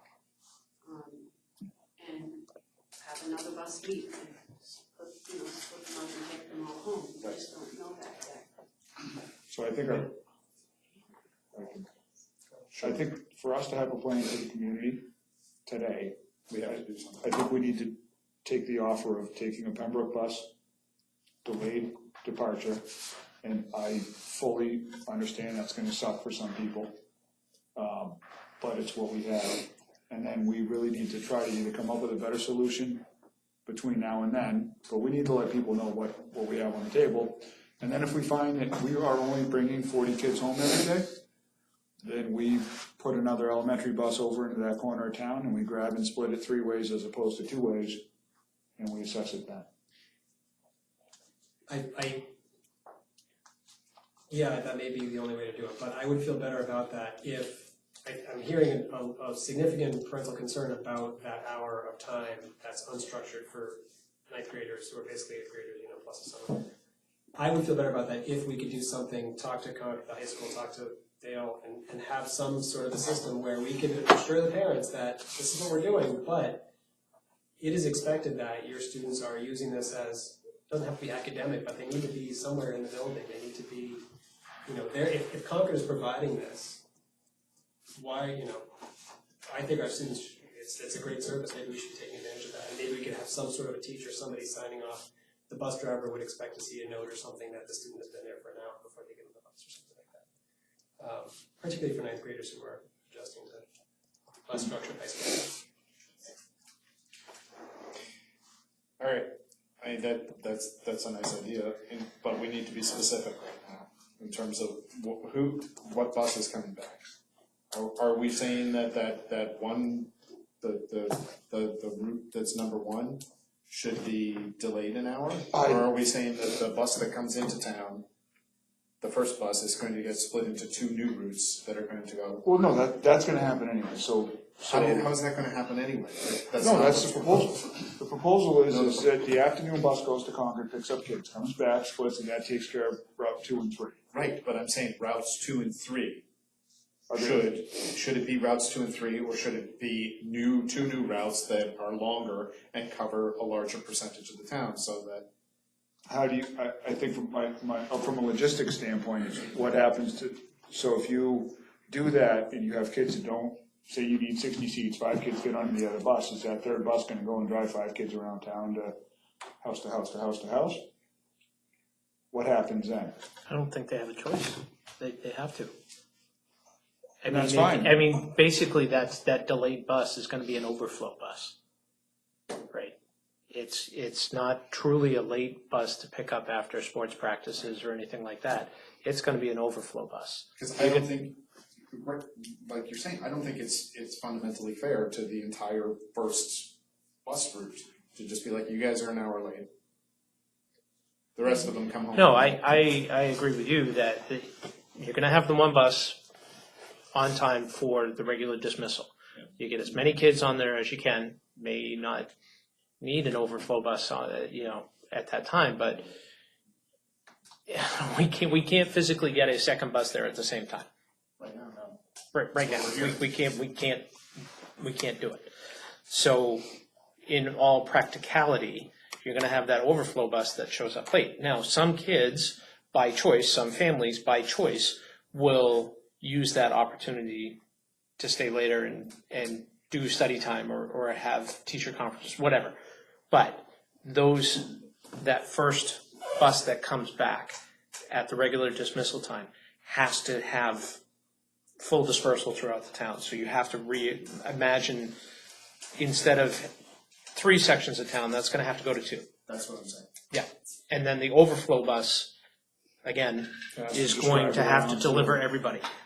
Or it's going to have, if you choose the overflow bus, maybe then you can get into, there are 3 drop-off points, because it's going to be 5 or 6 o'clock at night, and somebody can come get it. Yeah. Does that seem realistic, or, none of it is particularly fun? I know, I agree. You could take the 2 routes that are coming back, the 2 loads back, and do 2 new routes that cover more of the ground. You've got to cut out some, obviously you're not going to be able to cover every area, or they're just going to be on longer. To get both sides of town, you need to consolidate a little bit. So, But, I mean, what I would like to see is you guys taking an active engagement with the students who are going to be on those 2 new routes and really defining it, because we don't know who those kids are. Right. And that's what I think your company should be doing, is reaching out to all of those kids and saying, who are you, where do you live, you're gonna be on the early bus, we need to create those new routes. The school board has said there are 2 routes now for that early bus, and we've got, you can get 30 kids to agree to staying on the late bus. And that's a different animal, but like, those 2 new routes need to be defined. Maybe that bus comes in North Road instead of coming in through our book. And that Route means 1 that already Mr. comes in North Road. What's that? Route 1 comes in North Road. Oh, we're saying Route Route 1's one's not gone. even there. You're gonna get rid of Route 1's gone. Or it's an hour later or 2 hours, whatever. We're talking about one route that's gonna, with 55 kids, get the whole town as many as we can. So it's gonna split. That bus is gonna come, split, and then there are 2 routes in town for that first bus on regular dismissal. And that way, Which is what we've done. we've done that for 2 years. Then last year at least. We've had 2 buses coming from Concord at 2:40. Oh, yeah. We're changing that now. Yes. You're changing that to 1 bus coming from Concord at 2:40. I think that's the only reasonably fair way, and then you guys have to define who the late kids are. And looking at the survey, there are a ton of kids doing sports. But our late buses isn't gonna help the sports kids. If it's later, We can make the late bus whenever. Make it a 5 o'clock bus. And then have that bus come and loop around town till 8 o'clock at night? Or drop off kids at the right here. Because it's after work hours and their parents can come get But you. we have to, if we're dropping the kids off here, the building has to be open. You can't just drop them off and leave them standing in the portico in the middle of winter. Why does it have to be open? Shouldn't it be? We don't drop them off to an enclosed structure necessarily during the regular route. We just drop it off. It just I gets don't know if cold. the door's unlocked or not. So, they have jackets. We're worried about them being in a school building for an hour, but we're not worried about them getting. I was being facetious. I'm not gonna. And there's no supervision in the school building after a certain. Right, no, Yeah, well, during the winter, maybe it's not here, but I'm. Chances are it's open I mean, anyway, so. you could drop them off, it's not like I- Mr. Mike's is. No, this is, I mean, 25 years ago, you got on a bus and it dropped you off at 1 or 4 places and you may have hiked 4 miles to your house Uphill both ways. every day. That's right. Everybody was fit. But that was then. So Apparently, it's probably reasonable if we take a late bus and we make it late enough so that, it's not too late for kids to practices end earlier, and it's late enough that most kids that have late practices can probably still run and get on it, like we find that, try to figure out what that sweet spot time is. And then we have 3 or 4 or drop-offs. 4 drop-offs. So in an effort for simplicity to try to give the community something to realize, what we're saying is a PM bus will come back to town and split into 2 routes that will provide coverage to get the kids home that have made it onto that bus. Yeah, those kids that fit. Those kids that fit. 55 kids. 55 kids. The afternoon, the late bus will be coming back at a yet to be determined time, and it will be dropping off at, say, 5 locations throughout town. A, B, C, and D, and E. And this is what we have, and if it changes, we'll update you. It feels a lot So more. okay, so are we doing 2 buses coming back, or are we doing? There's only 1 bus to come back. No. So, because when we started the discussion, we talked about a regular dismissal, an overflow bus, and a late sports bus. No, we didn't. No, That was my understanding. no. Okay, It was so That we're gonna do a overflow regular bus dismissal. got morphed into a. Late bus. Okay, so we're gonna do a regular dismissal, and then, Split the 2 when it gets here. yeah, just bear with me, a regular dismissal and a late sports bus. Yes. And then the regular dismissal covers Right. the two new routes, and the late sports bus does specified drop-off. I don't You can't think, call that a sports bus, because you're talking about Well, a lot more kids. yeah, That are, like, it needs to be just the kids that Just a late would bus. ride a late bus. Yeah. So I'm just trying to anchor it in my own mind to certain. Just to speak to Ken's point here, we have multiple different buses that you guys aren't gonna bill us for at this point. We could do the first bus that splits into 2 routes. We could do the Pembroke bus, and then we could do a late bus. We could do all 3, and we would still be getting money back from you guys, because we're still short. Right, because the concern was we're not gonna get everybody on that regular dismissal. we'd be about breaking even. You may have picked one up, to be No, honest I with you, in the No. process. No, I didn't. 7 and 3. It's breaking even. Yeah, we have 7 and 3. We get 20 runs a day. That's the easiest way to think of it. Right. We're using 14 already. In its most simplistic form. I mean, at least as a. So, those second 2 buses, the second bus then, what We is do the have a route? bus left for a late bus. Right, so it would be the question of what that second route, that second bus coming back, the Where one it that comes out of stops. Pembroke, that gets there, Middle bus. the middle bus, where that goes. So if you happen to live on the route, great, wherever that route ends up being, there's no reason why we can't stop if it's driving past your house and help you out if you're on that evening bus. Here is where I need you guys to step up and speak to individual parents. Because if you can get the individual addresses and you have a bunch of kids who aren't doing sports but are interested in staying for a little bit after school, and you get all those addresses, you could probably make 1 route out of it. But it's undefined at this point. So how do we motion this to, or how do we communicate this to the community, that this is what the initial plan is? How fast could you get that together? Well, we get a call every single parent and get an answer back. So Yeah. obviously. So it's not done yet? I didn't know that was the part of the plan. It's not already done? I'm sorry. Right. So I think obviously we need to hear from them. If they're working, it's gonna take a little bit for it to come. So we'll speak to everybody tomorrow. Right, so the survey that got done, you now have a copy of that, so that has addresses and names Yes. and their interest in Absolutely. either late or any of it, so you have something to work on. Could we structure it saying we haven't defined those 2 routes? Well,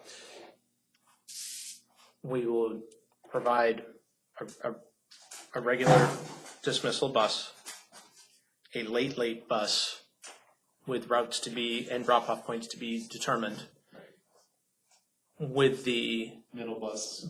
potential for an overflow bus to be added. Yeah, I don't think you're gonna need it though. We don't know yet, but we have it in the pocket, so we might as well. And to speak to what parents have said. Yeah. And what we wanna do is, I don't wanna leave any kid sitting up there. Right. And if there are 5 kids on the bus, I don't give a, I'm not gonna swear, I don't care. If there are 5 kids on the bus, we get the 5 kids home. How much later would that Pembroke bus show up after dismissal? 3:50, no, hour plus a little bit. Yeah, I'm Okay. saying maybe 3:50, it could be earlier. Okay, so typically, from what I've heard, buses don't leave a site until 15 minutes, roughly 15 minutes after dismissal, right? Anyways, No, that's here. a lot Okay, of so schools. It's 10 minutes at Concord. 10 minutes at Concord, so, Call it 4 o'clock, though. yeah. So there's Say four. one bus at 2:40, there's one at 4, and there's one at what, 5:30 tentatively? 6. Say 6:30, because you have 6 practices p.m. that back? go till 6. And then Like all the fall sports, I think, run till 6. I think that 6 o'clock bus, you honestly stop at like 2 spots. Yeah. It like But I comes think we here could or- define the 6 o'clock pretty easily. Like Yeah. we could say the Here library, and the library. the school, Or here in the fairground, with something on the south end of town. yeah. We don't. No, have we a don't, motion. we were just discussing structure of the motion, we haven't made a motion, I haven't made a motion. So can I get time to actually make contact and review that first to see what we're looking at for numbers and such? We have a meeting next week.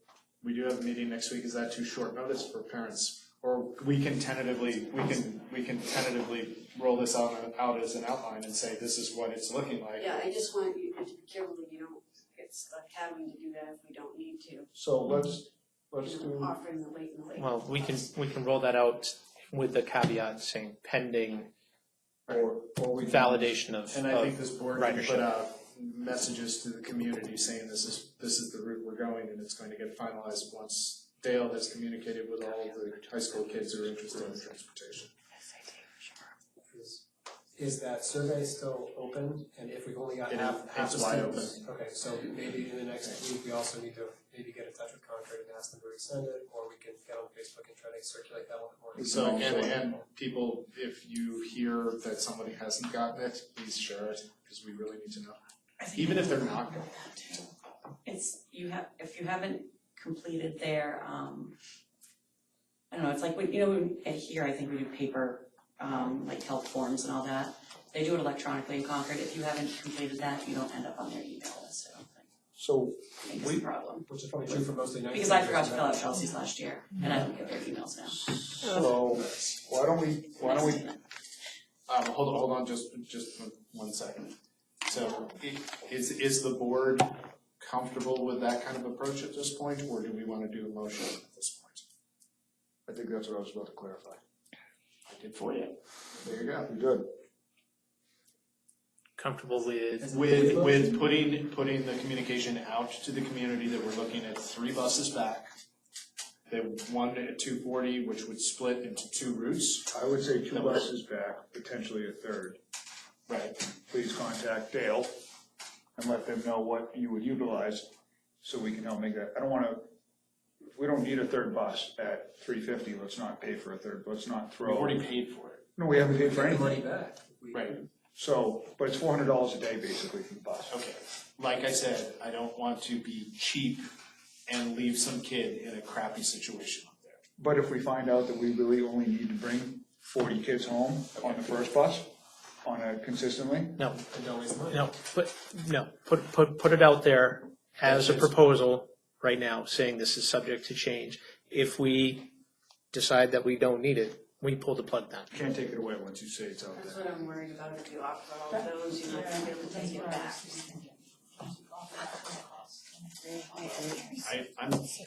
Do we need to go to a motion on All this right, one? so it's not, you're not really motioning anything. No, but I mean, I'm hearing 2 board members saying, put out the word that there would be 3. I'm hearing 2 board members saying, don't do that. And then we need to hear from the deciding board member on the approach for this message. Well, did you want to put it in stone? You want, never mind. Right, so I'm we have 2 board sorry, members who want to say that. My mental gears are grinding, so. With the potential for a third if needed. And then 2 board members, you're saying there are probably gonna be 3, but we will reduce it if we have to. I'm wondering if there's a way to communicate that that middle bus is not for the convenience of staying after school. Right. That middle bus is in a short-term, like it's That it will an revert to- emergency overflow bus. And it will revert to the regular dismissal as soon as we have the driver. Yeah, yes. I hate to see, I don't know if that convenience is the right word. I think if there's an academic offer that's provided by, it's a service provided by the high school, and if our students are not taking advantage of things like meeting with their teachers and working after school on various clubs or whatever else, I don't think that should be a convenience. I think we should be providing those opportunities. And so if a student would be more likely to meet with, work on academics or do whatever, do clubs, we should be providing that. That's part of a solid high school education. So I don't know, I don't disagree with you there. I'm really looking just to kind of solve this short-term problem. I mean, if we have the money, the drivers, and the buses to make that happen, then I would totally agree with you. The proposal that we have right now, It does cover that. So why don't we make the wording say we are committed to offering 2 runs, an earlier and a later. And if there is a need, contact Dale if you're interested in this, then we might be interested in or might be open to providing a 3rd. And I would charge an 8 wordsmith that in this typical fashion. Is everybody okay with putting that out? And that we will absolutely be deciding final routes a week from tonight. Yeah. Regardless of what happens. You got it? You got marching orders? Okay, I think there was one more comment from the audience. You already answered it. Okay. Is there anything else we can answer from parents about transportation?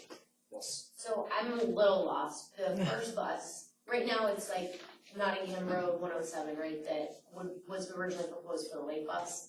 It didn't have transportation. Right, so first bus comes back into Deerfield, and then gets split into 2 routes that cover the entire town. And then are they triaged or are they dropped off? She's going to create those routes based on speaking to individual kids and parents. Potential second bus comes back into town.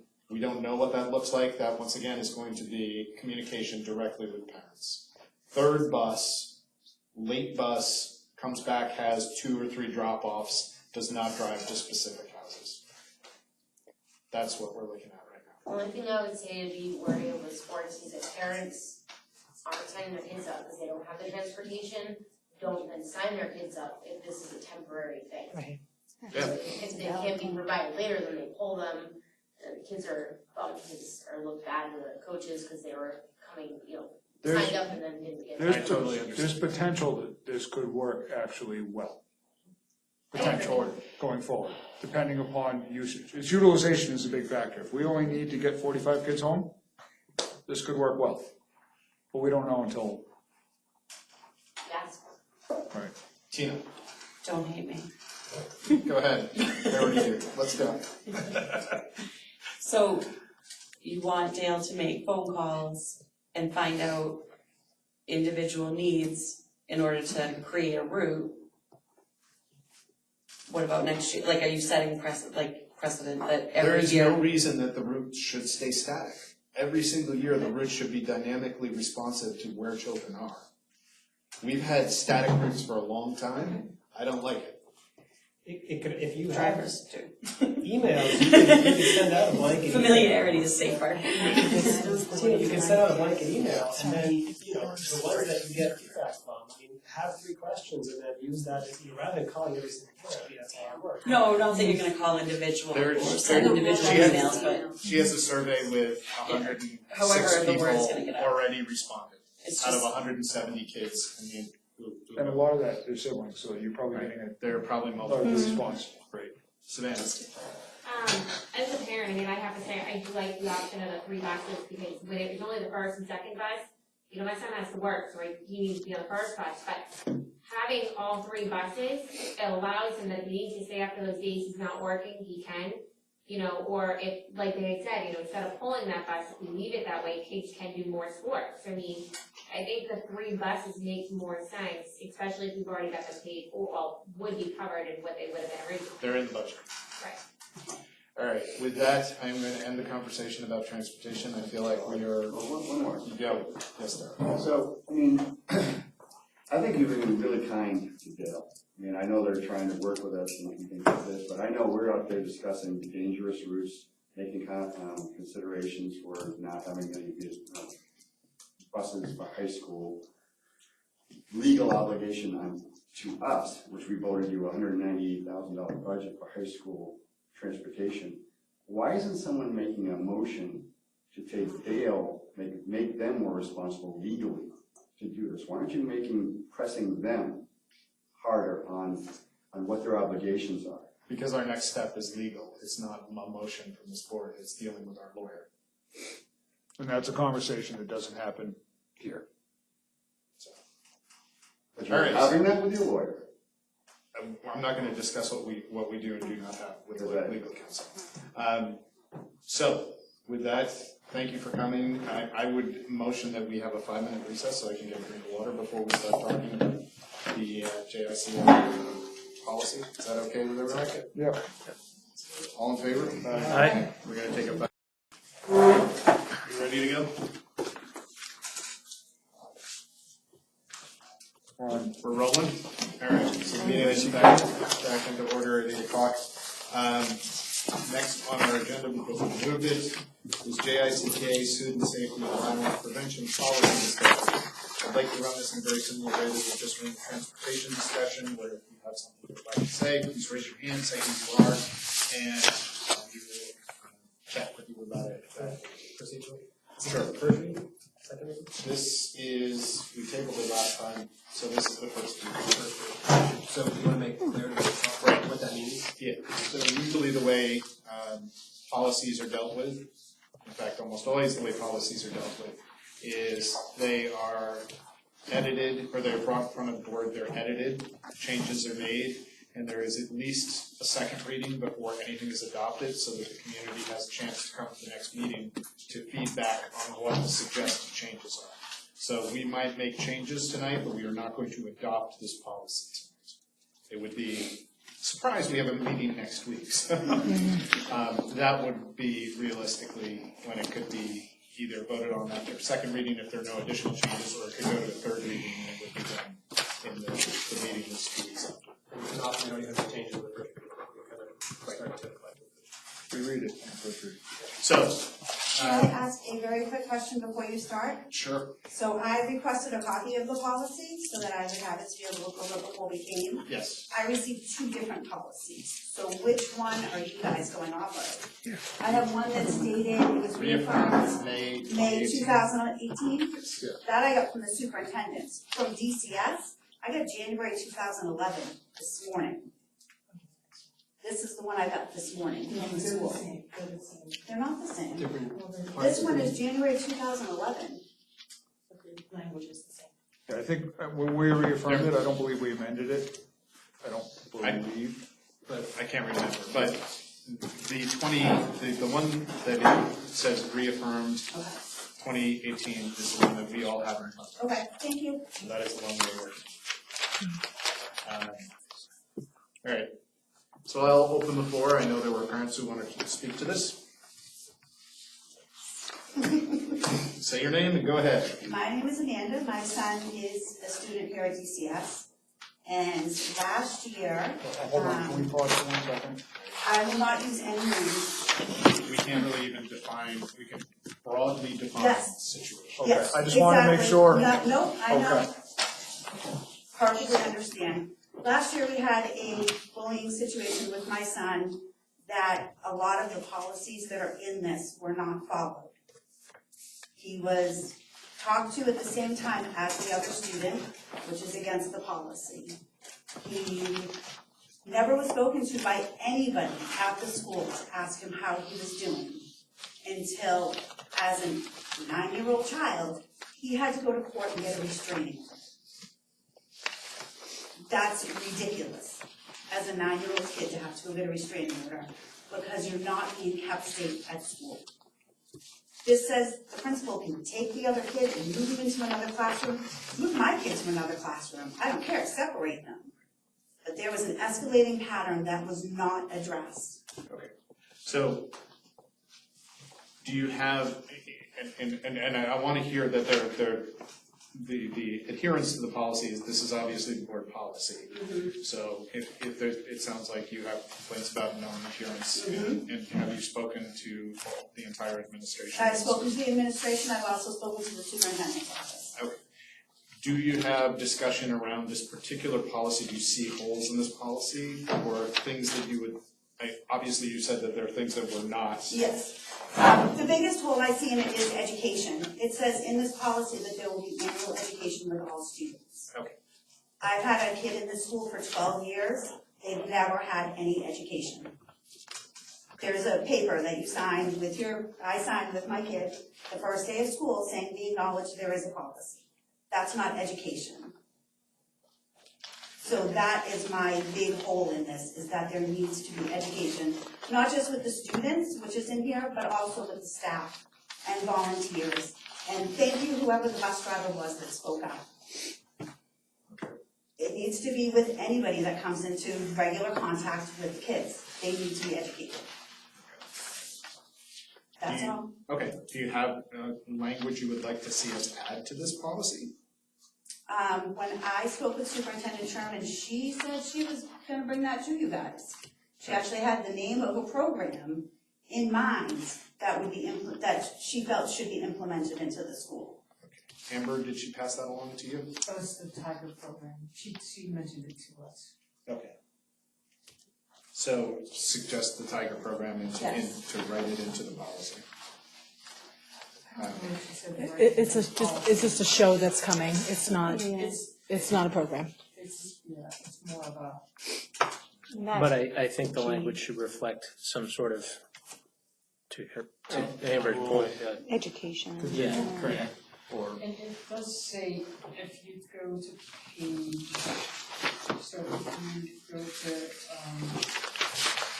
pages aren't numbered, so it would be, if they were numbered, it would be page 4. It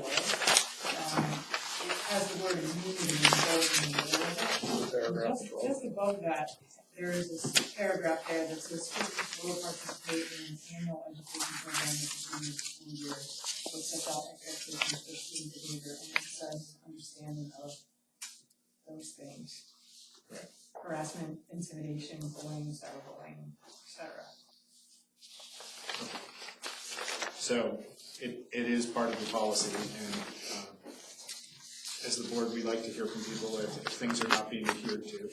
It's the kind of thing that we will have discussions with the administration in regards to how that's being addressed and how it's going to be addressed moving forward.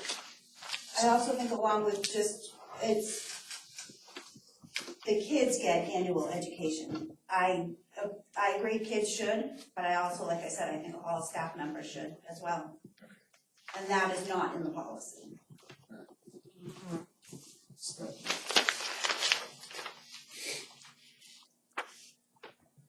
So I would ask of the administration if they could maybe at the next meeting have a couple of bullet points they could talk to about what is done for the staff directly in regards to how this policy impacts kids. It is addressed with staff every year. Okay. Anything else anybody wants to say about the JICK policy? Okay, thank you for coming and chatting, and if you have additional comments, I'll get from Superintendent Sherman exactly what you sent over. Is there any language any board members would like to add or amend at this point?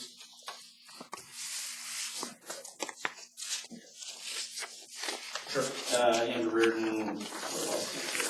That's all you need to say? Perfect. So tonight we're just reading, I guess, what's there today. There might be changes in the future. We're getting community input, discussion around the policy.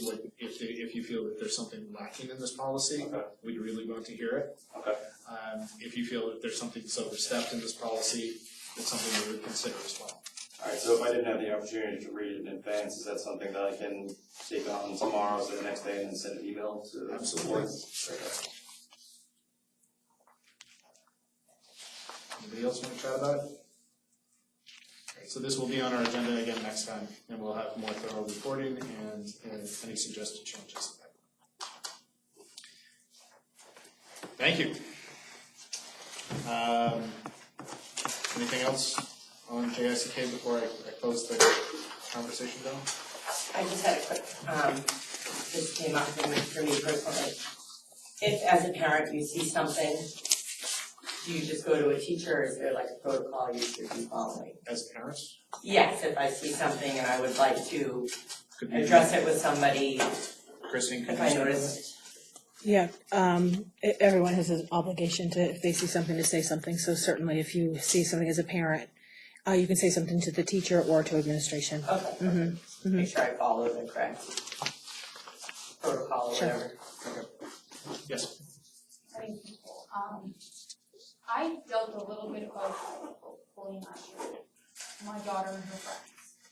Now, there were times when kids took the opportunity to go to their parents and say things that weren't true, and then my daughter was pulled in with her friends, and they all discussed it. Now, when it wasn't true, she felt like her counselors were trying to talk to her peers.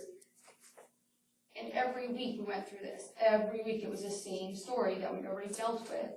And then every week that child would go to a parent, and her parent would false, not knowing she was falsely going and saying something because her daughter was saying something to her. It is over and over the last 6 months of school last year. And it was so beyond ridiculous for me to have to constantly come here to deal with something that wasn't true every time I came here. But when something bad was going on, and the police were involved, my daughter's name wasn't even mentioned. To the point where I called the police station, I had to tell them my daughter was involved in it, so we never had her name. So it's kind of like the cops were brought here, they never gave her her name, they just had a situation with other children, but I was the actual parent that called when something really bad was going on with my own child. Her name was left off. Okay. So I don't know what the policy is on leaving children's names out of certain situations when the police are brought into the school, but her name was left out of a huge situation. And I actually had to call the police department and say that it was me who complained. Right.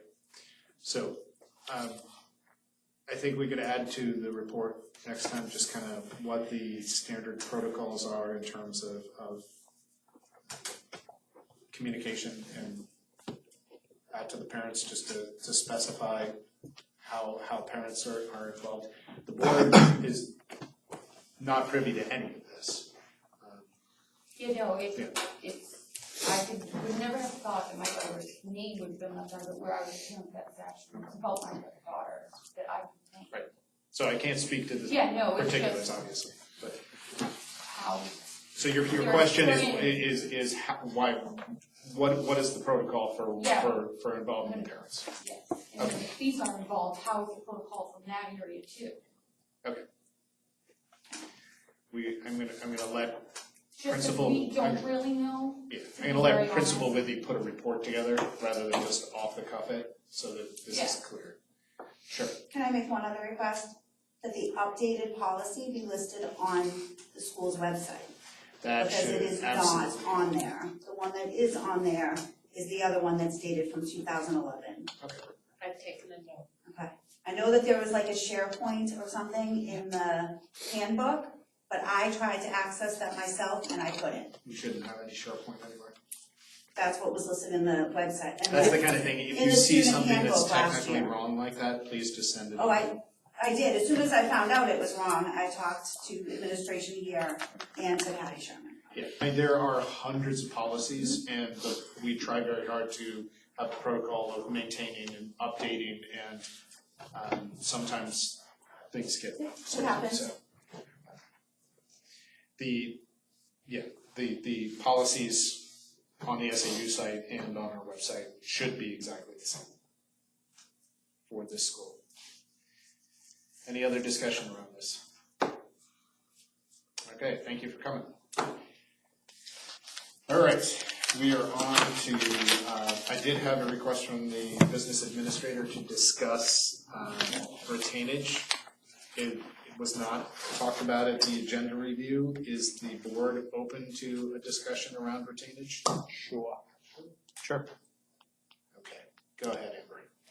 Okay, so I haven't officially closed the book checks. We're still waiting for a couple pieces to reconcile. But what I can say is the amount of appropriation that you have remaining is greater than what you can retain. By that I mean, if I just looked at the budget appropriation that you were given, not including any revenue, you have excess of over this $262,000.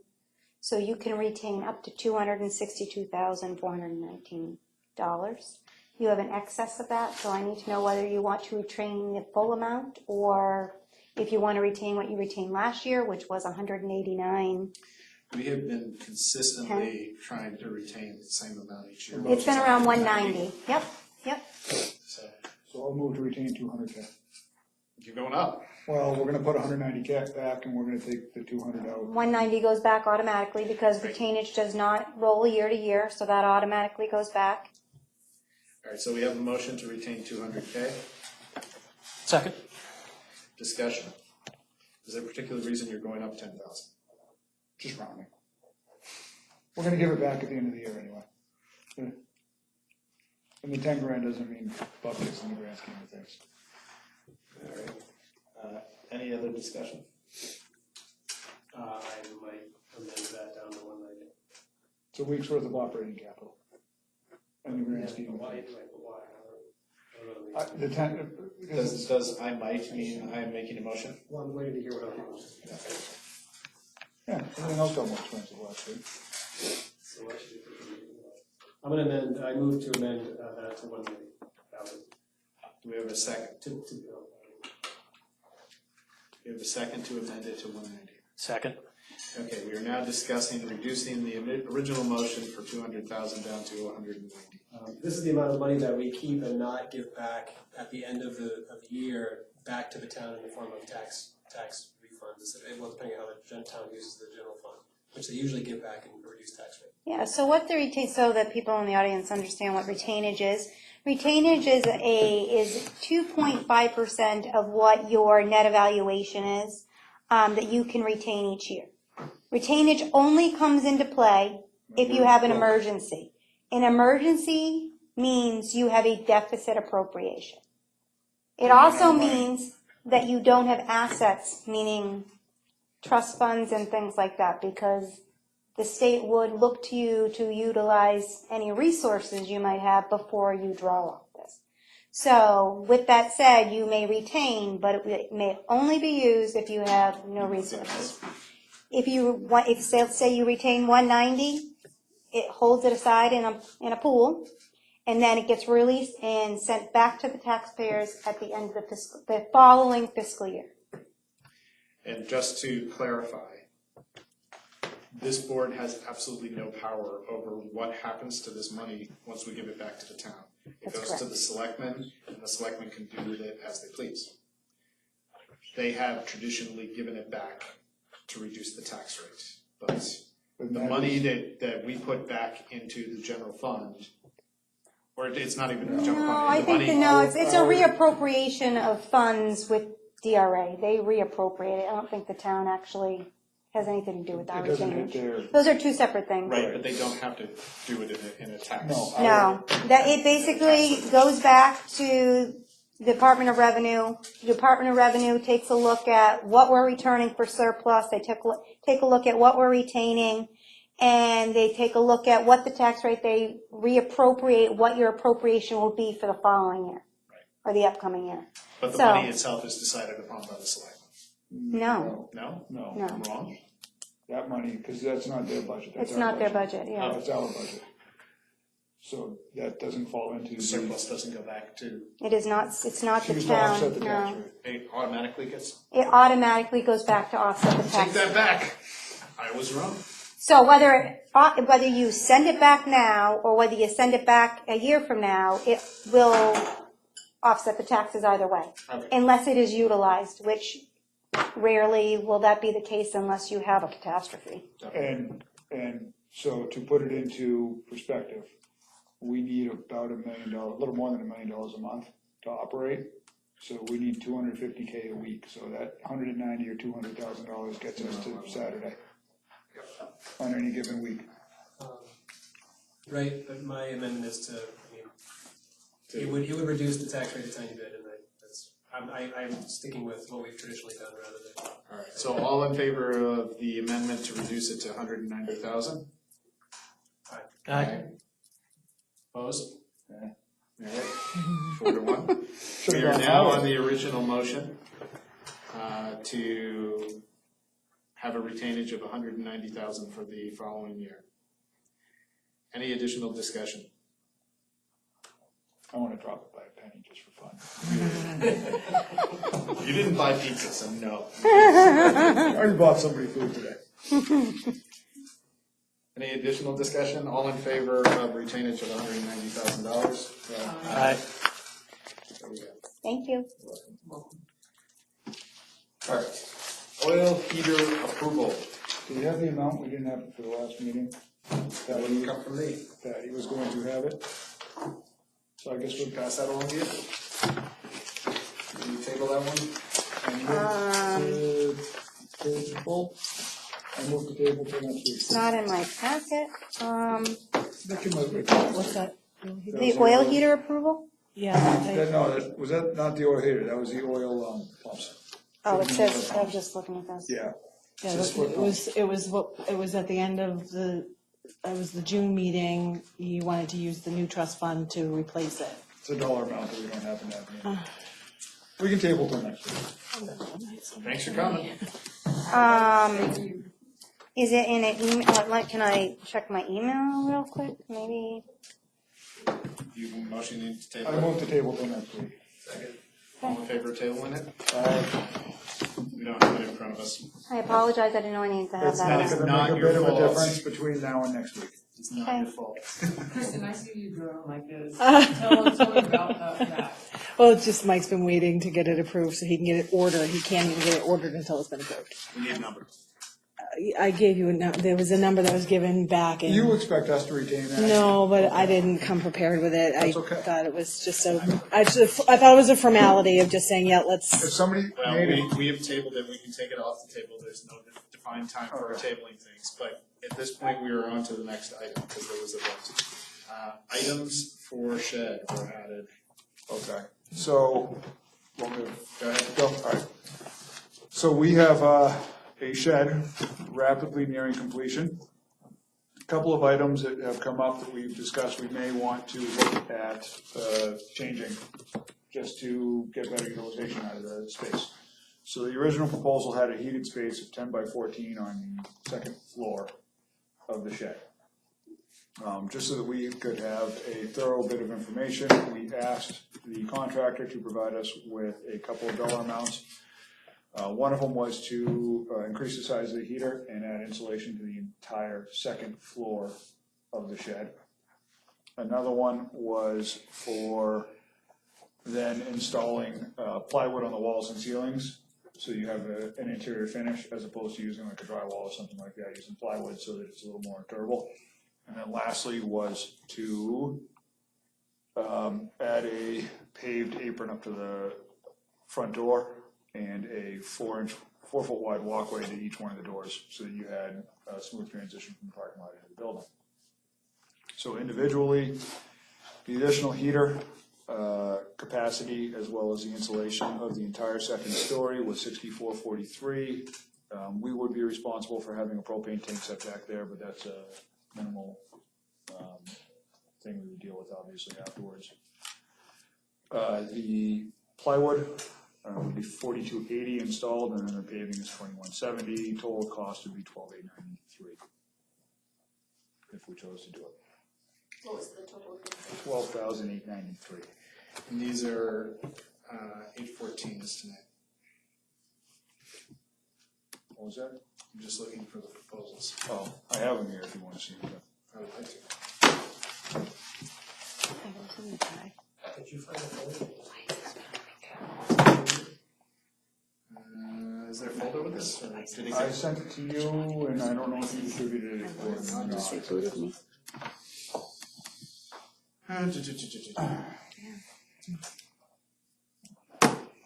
So there are three different things. We can do it as one, or we could consider them three different things.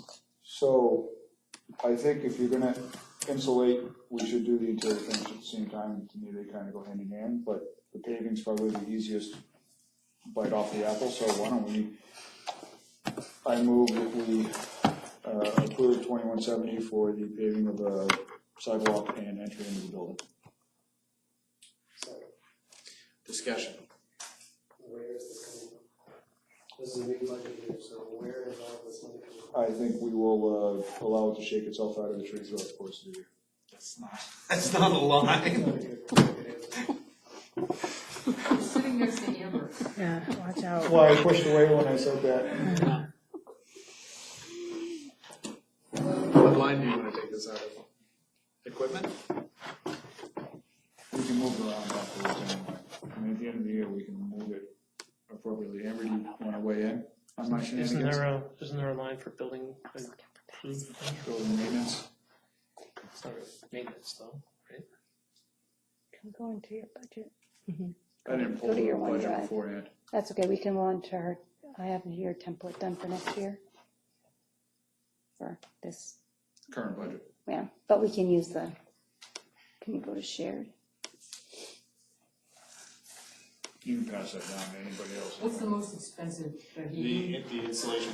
The insulation is Right here? 443. And what will that? So that's gonna allow us to condition the entire, not condition, heat the entire second story, so that we can utilize it for storing, that 10 by 14 room. We would be filling with basically gym equipment, gym equipment that needs to stay in a conditioned space from what I understand, and it also gives us the ability to use that entire story as conditioned space for storage. The lower level will stay at a pretty constant temperature anyway, because it's half built into the hillside, so the lower level's probably gonna stay at about 45 degrees anyway, but the upper level most certainly could be subject to freezing temperatures if we don't condition heat the whole thing. Otherwise, we can have that one room in there like we originally had in the proposal. So we have a paving trust. We could pull off the paving trust for the paving. Actually, absolutely. For the concrete paving? For asphalt. Asphalt? Yeah, Oh, it's asphalt. No, it's asphalt.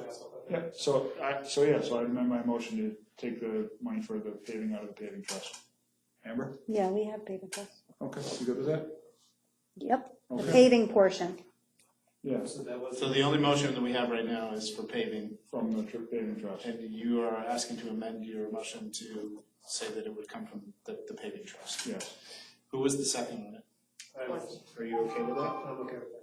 Okay, so now we are having discussion in regards to that. So you have any question? Yes. The language in that trust says that we will do it under cooperation with the. That was the phase for the dirt lot. Isn't that the defining, that defines the trust? No, that defines No. the funding for that.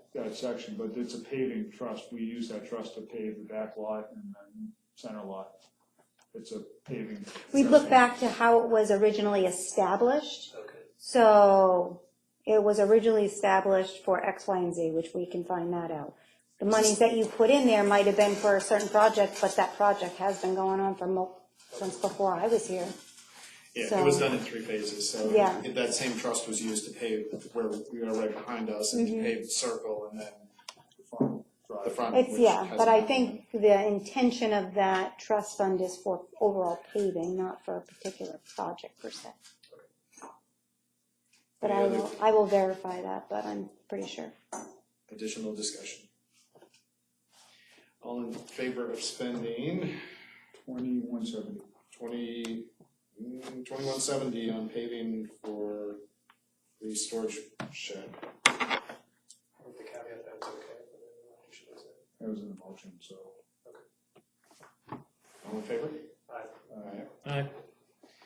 All right, so then we are looking at If it's clear. plywood and Okay. heating. The heating would be 64.43 with insulation, and the plywood would be 42.80. To me, they kind of go together. You don't want to have exposed insulation floating around all over the place. So if you're going to insulate the whole space, you really want to have some shut off. So my thought process is doing both. Why are we doing plywood instead of sheetrock? So you bump things into it, it doesn't poke a hole through the wall as you're storing things. Then there's no conflict with current code? No. For fire resistance or anything like that? No. And this is merely the expansion that is being proposed of the heated space. The current space that is heated has drywall that we've already paid for. The current space will be insulated and finished. So this is to With drywall? I'd have to go back and check to see how it was specifically stated, but it would be finished. But this is, we currently, the contract obligations are 10 by 14 conditioned space. This is to give us that full 24 by 40 conditioned space, in the second story. What would it look like if we decided next year to do this? More expensive. Yeah, you'd have remobilization costs, and you'd have whatever is incurred in remobilizing. Would it be an additional heater? Are you talking about where we currently have a heater that's in this one room, and you're talking about a second heater in the second room? It would replace. Yeah, so there's instead of that price effectively includes a credit, so it's a change order quote. So we're not buying one heater, say that's 20,000 BTUs. We're buying one heater that is 80,000 BTUs. If we did it next year, we've already purchased a 20,000 BTU heater. We would then tear that out and remove it potentially to purchase and the sizes are relevant, but 100,000 BTU heater, whatever heater is appropriate size for the space. Are you proposing changing walls in that now our one little room is going to just become one really big room, or are you putting multiple rooms all heated? It would be one big space, or one big insulated and heated envelope, I guess is the best way to put it.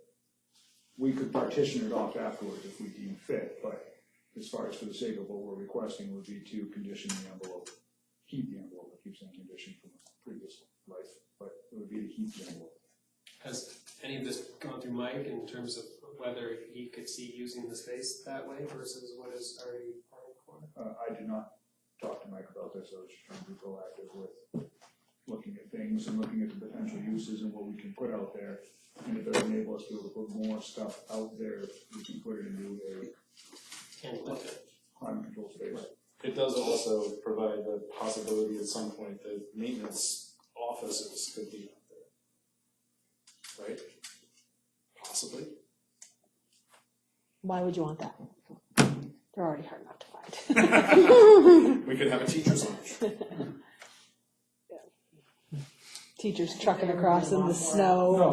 The teacher's lounge back here. Oh, back here, gotcha. Right. So you can't. Well, no, I'm not saying teacher's lounge out there. I'm saying if maintenance left this building, we might actually be able to have a teacher's lounge in this building. Well, and that gives us a somewhat additional storage space for when we build on. So my question. I'm not saying what it's used for. I'm literally just throwing ideas. Right. I guess the question for Amber is where would we, if we wanted to, if the board was so inclined to do this a little over 10,000, say $700 worth of stuff. Where would we pull it from? Yeah. I would say probably from, since it is a change order off of a current contracted service, that I would pull it out of contracted service line, add any maintenance. Because it's a change order off of a current contract. If you were going through a different means, I might say something differently. Meaning it wasn't the same project. I'm curious as to, like, what will it cost to heat per month now that we've made it? I think the impact's minimal, to be entirely honest with you. I mean, you insulate the space, it's not a big space. I think it's a minimal impact to heat it. And freeing up space inside this building ultimately is, the more space we free up here, the better off we are. And are people feeling comfortable with schlepping all this stuff to the second floor of that building? I'm just not hearing the need for this. I would feel better next week, I would feel better next week having a clear need, including information from Mike, including the descriptions. I like the idea of that, we have $10,000 a year for this, so it's.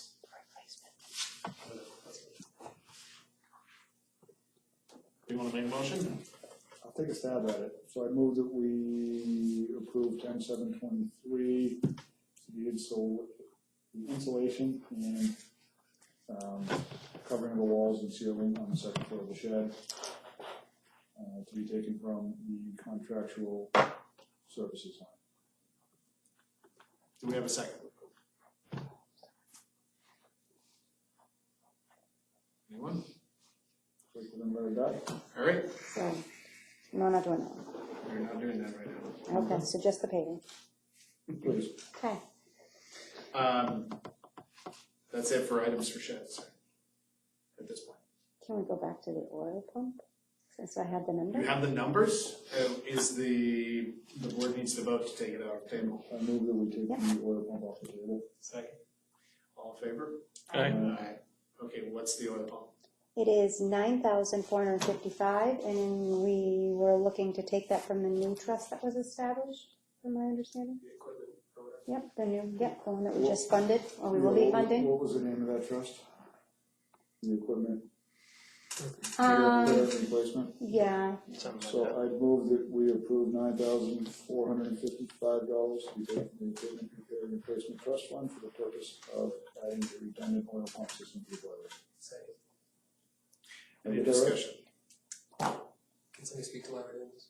So we currently have, if we look at potential points of failure in our mechanical systems inside the building, we have made a great investment years ago into a very good set of boilers, and it's a split system, and they're able to carry the building basically independently if need be, except that we only have one delivery system for the oil going into those boilers, so if that system fails, having 2 or 10 or 20 boilers is irrelevant, we can't turn them on and school's done. So what this does is it gives us 2 independent circuits basically coming into the boiler room, so that if a oil pump fails, we have a redundancy built there so that it can still function and operate while we're bringing down the repair. Is there a spot already here, like, you know? There's, location, it's not large, it's not gonna take up any real space more than what we currently have. And it's an insurance policy. Did it come out of the engineering study at all? Was that something that was identified? I don't recall if that was in the engineering study, but it's been something that's been brought to our attention multiple times from the contractors that have been working back there. And the fact that we're a emergency shelter. Most certainly is a contributing factor to help increase the need. Any additional discussion? All in favor? Aye. All right. Michael, yeah. Yes, thank you. Is it inappropriate to ask for a brief update on what's left for the projects prior to school starting in a couple weeks? Do you have that prepared? I can speak off the cuff. I am happy to hear off Do the your cuff. best work. Okay, toilet has been fixed upstairs, in girls' bathroom. Boys' bathroom is still being worked on in between Mike's projects. He'll have it done. He has everything he needs to get it done. Deck Tech was here actually today, working on the stairs. You can peek around. There's, I don't know which stairwell has the stairs. Yeah. So that's being worked on, and they will work through the weekend if they have to get it finished. It looks really nice. A couple places that I saw it done. Paint everywhere? Paint everywhere. Office is done. Karen was coming back tonight to put the 3rd coat, or the 4th or the 5th, or I don't know, number of waxes down. She was coming to finish that tonight. And almost every hallway is finished at this point. Classrooms are all finished, and we got extra whatever that stuff is that goes around the bottom. Baseboard. Yeah, baseboard thing. We got some Deck Tech had sent the wrong one, and so they said we could keep it, and so Mike is replacing the lobby baseboard with this nice gray. I mean, there's a small part of it out. They were working on that today. The kids were scraping away and getting rid of the old glue and getting ready for the new glue. And the vending machines have been moved. Mike had to literally put in new electrical outlets and all that, and Bob was involved. So this is what happens, right? You get started on, you have this great idea to do this project, and then next thing you know, you have no electricity, and so they have to stop what they're doing to come and get that finished for us. So they've been working really hard. They really have been. So you'll see that the Lost and Found is being moved from right outside the nurse's office. We're going to move it into another area, and the vending machines are right at the bottom of the stairs, the first set of stairs when you're going back out this way. Library's being worked on. The movable shelves have been built. Books are starting to be put on them. The new Bob and his brother were working on getting the new the big projector and whiteboard. They were trying to get that. Everything is up and everything is working. They just have to calibrate it. They're having some trouble calibrating everything that needs. It's pretty fancy, like infrared lights coming in, and if you move your head a certain way, it stops everything. And so they're in the process of doing that. Our new the intercom system. Yep, that has been new speakers. Bob had to cut every single ceiling tile and replace all of the speakers to go along with the updated sound system that we got from the emergency preparedness work that we've done. We do not have our walkie-talkies yet. I've been in touch with Matt Fisher to be in touch. He's tried to reach out to Chip. We're now on to his supervisor. Bob has done everything he can on his end for the FCC license. So we've done our part, and so we're just waiting to, I don't know what the holdup is, but that's the only thing that's really pending in terms of stuff that we had hoped to get done this summer. So we're looking good. Yeah, it'll all be done. Okay. Mm-hmm. Since we're on the topic, anything about basketball or gym floors? The gym floor was refinished. They came in and, well, they came in and, yeah, they did the coat, it's like glass right now. So. I think we were waiting for Brian to get some actual contractor. Brian. He's not here to defend himself. I know, so let's throw him right under the bus. Yeah, that is timely. So let's keep pushing on that. Yeah. Good to push, Brian. Go right ahead. The more information we can get, the better. Mm-hmm. Because the more specific the RFP can be, the better quotes. How far out of RFP are we on that one? Oh, I don't have specifications, really. I mean, we had that one kind of quote that was very generic. I have the little blurb that you sent me. Right. There's a lot of depth putting in a wood floor, replacing a wood floor. So, I mean, once I get the information, a little bit of time to put it together, it should go out and should be posted in the paper for a couple days, give at least 2 weeks for them to come and take a look at it, obtain quotes. It is a process, but you want to give enough time and have multiple people come in. No, I just want to keep moving I just want to make sure that we're not getting apples to oranges. And then we get all these variety of proposals and you're at square one because you can't figure out which flooring to use. Yep. Do you know what I mean? Yep. Totally understand. Anything else? We do not have another public comment section, but there are quite a few members of the public still here. Would the board be willing to hear them before we go into non-public? Are there any other public comments for this evening? Okay. So as per NHRSA 91-A:3, I think we're C. Is that correct, Amber? Yep. I would entertain a motion to go into non-public. Second. 8:42. Thank you. Ken? Yes. Zach? Yes. Gigi? Yep. And I guess a yes as well. We are in non-public. Everybody.